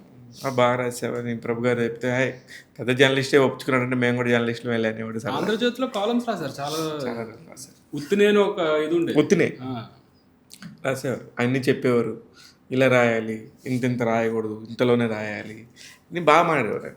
అందుకనే మిమ్మల్ని చూడగానే, చింటూని చూడగానే కొంచెం నాకు కూడా అభిప్రాయం ఏవిఎస్ గారిని గుర్తు చేయాలనే ఉద్దేశం. అందుకనే మీరు రండి, ఎప్పుడు ఏం కావాలన్నా మా టాక్ తెలుగు నుంచి మీకు ఎప్పుడు శివమల్లాల్ అనేవాడు అవైలబుల్గా ఉంటాడు. Thank you so much. అది మనస్ఫూర్తిగా చెప్తున్నా with camera. Thank you so much. All the very best. చూసారుగా ఏవిఎస్ గారు మన ముద్దులోనే ఉన్నారు. వాళ్ళ అల్లుడు కూతురు సమక్షంలోనే సినిమాలు జరుగుతున్నాయి ఇంకా చాలా. అందుకని ఆయన ఎక్కడికి పోలేదు. ఆయన చూసుకుని నవ్వుకున్న మన అందరం కూడా వీళ్ళని కూడా ఆశీర్వదిద్దాం. ఆలోచించండి మీరు కూడా, వీళ్ళని కూడా ఒకసారి బ్లెస్ చేయండి. మీరు కూడా ఏమైనా చెప్పాలంటే చెప్పచ్చు. నిజంగా చెప్పాలి అంటే this is the second interview మేము ఇద్దరం కలిసి రావడం. But I'm really happy. ఇవాళ నాకు యాక్చువల్లీ అందరూ మన వాళ్ళు అందరూ డాడీ నాన్న ఫ్రెండ్స్ వీళ్ళందరూ గురించి మాట్లాడడం కానీ, సో ఇట్ ఈస్ నాకు ఇంటర్వ్యూ లాగా లేదు, ఏదో మనం మనుషుల ఫ్రెండ్స్ కలిసి మాట్లాడిన ఫీలింగ్ ఉంది. చాలా చాలా సంతోషంగా ఉందండి. నేను ఆయన బ్లెస్సింగ్స్తోనే ఈ రోజున నాకు ఆ రంగు పడింది నా మొహాన అంటే మాత్రం మా నాన్న బ్లెస్సింగ్సేనండి. అది ఆయన ఎక్కడో కోరుకున్నారు, అందుకనే నేను వచ్చాను. నేను కష్టపడుతున్నానండి, నాలో టాలెంట్ ఉంటేనే. మీరందరూ నన్ను సపోర్ట్ చేయండి ప్లీజ్. నేను ఉందని నేను ఇప్పుడు అనుకుంటున్నాను. ఇంకా కష్టపడతాను, ఇంకా పని చేస్తాను. అంటే నా ప్రయత్న లోపం లేకుండా నేను చేస్తానని చెప్తున్నాను. సో మీరందరూ నన్ను సపోర్ట్ చేస్తారని మనస్ఫూర్తిగా కోరుకుంటున్నానండి. Thank you. అండ్ శివ గారు నాకు ఎప్పటి నుంచో అంటే మామూలుగా ముఖ పరిచయం ఉన్నా ఎప్పటి నుంచో ఇది అనుకుంటున్నాము, ఎందుకు అనుకోకుండా పోస్ట్పోన్ అవుతూ వచ్చింది. సో మొన్న మాత్రం అదే అన్నాను, ఫస్ట్ నెక్స్ట్ ఏ ఇంటర్వ్యూస్ చాలామంది కాల్స్ చేశారు, పాప ఐఎమ్ రియలీ సారీ, బట్ నేను ఒకటే చెప్పాను, ఫస్ట్ శివ గారికి అయిన తర్వాత ఇంటర్వ్యూ మిగతా ఆలోచిద్దాం, ప్రస్తుతం ఇంకేది వద్దని. కంగ్రాచులేట్ శివ గారు మీరు ఇంకా బోల్డ్ అని మంచి పాడ్కాస్ట్లు చేయాలి. I wish you all the best. మీరు కూడా ట్యాగ్ తెలుగుకి సబ్స్క్రైబ్ చేయండి, ఫాలో అవ్వండి. ఇది ఏంటంటే హార్ట్ టు హార్ట్ టాక్ లాగా ఉందండి, it's is not an interview. I'm happy for that. పాత జ్ఞాపకాలు అన్నీ గుర్తు చేసి మళ్ళీ అప్పటి నుంచి మా మావయ్య టైం నుంచి ఇప్పటి వరకు జరిగినాయి అన్నీ, అంటే నీకు అన్ని గుర్తున్నాయి. నువ్వు మావయ్య ఏ రోజైతే చనిపోయారు ఆ టైం ఆ డేట్ చెప్తే నాకు నేను షాక్ అయ్యా. నవంబర్ 8 అని చెప్తే అందుకే ఇలా చూసా. 2013. అంటే మీరందరూ ఎంత క్లోజ్ మావయ్యకి తెలుసు నాకు, ప్లస్ మన ఇద్దరం కూడా అప్పటి నుంచి ఉన్న జర్నీ. ఇంకొక విషయం, జనవరి 2వ తారీఖు జనవరి నెల వచ్చిందంటే నాకు బాగా గుర్తు, వరుసగా ఒక 10 బర్త్డేలు ఉంటాయి. జనవరి 10 లోపు సుకుమార్ గారు, అల్లు అరవింద్ గారు, నెక్స్ట్ వచ్చేసి ఎస్వి కృష్ణారెడ్డి, అచ్చిరెడ్డి గారు, ఇట్లాగా వరుసగా 15 రోజుల్లో ఉన్న టాప్ బర్త్డేస్. ఏవిఎస్ గారు, ఇట్లాగ అన్ని లెక్కలు వేసుకొని February 1 బ్రహ్మానందం గారితో ఆ నెలలో మెయిన్ అన్ని మిస్ అయిపోతాయి మాకు. అట్లా ఉండేది మా మెమరీ అంత బాగా. ఇది తను అన్నట్టు సెకండ్ ఇంటర్వ్యూ ఇద్దరం కలిసి ఎంతమంది అడిగినా కూడా ఇప్పటివరకు నేను అసలు ఫస్ట్ ఒక ఇంటర్వ్యూ తర్వాత తిని చెప్పా, ఇట్లా మన శివ అంటే ఎవరైనా కానీ ఇది చేసిన తర్వాతే ఇంకెవరికైనా చేస్తాం, ఫస్ట్ మన ట్యాగ్ తెలుగు శివ గారికే చేయాలి అని చెప్పింది. Thank you. బట్ ఇది ఒక హార్ట్ టాక్ లాగా చాలా అద్భుతంగా జరిగింది. Thank you so much. I always love you, you know that. Yes, I know. జాగ్రత్త, చెవులు మెలేసేసేయండి, నేనున్నాను, నాకు చెప్పండి. ఇది సపోర్ట్ ఎక్కడి నుంచి వస్తుంది. Anyways, super. మళ్ళీ కలుద్దాం. ఇది ఒకటే కాదు, ఏవిఎస్ గారి లాగా ఎన్ని ఎపిసోడ్లు ఉన్నాయి అన్నీ చేద్దామండి. All the best.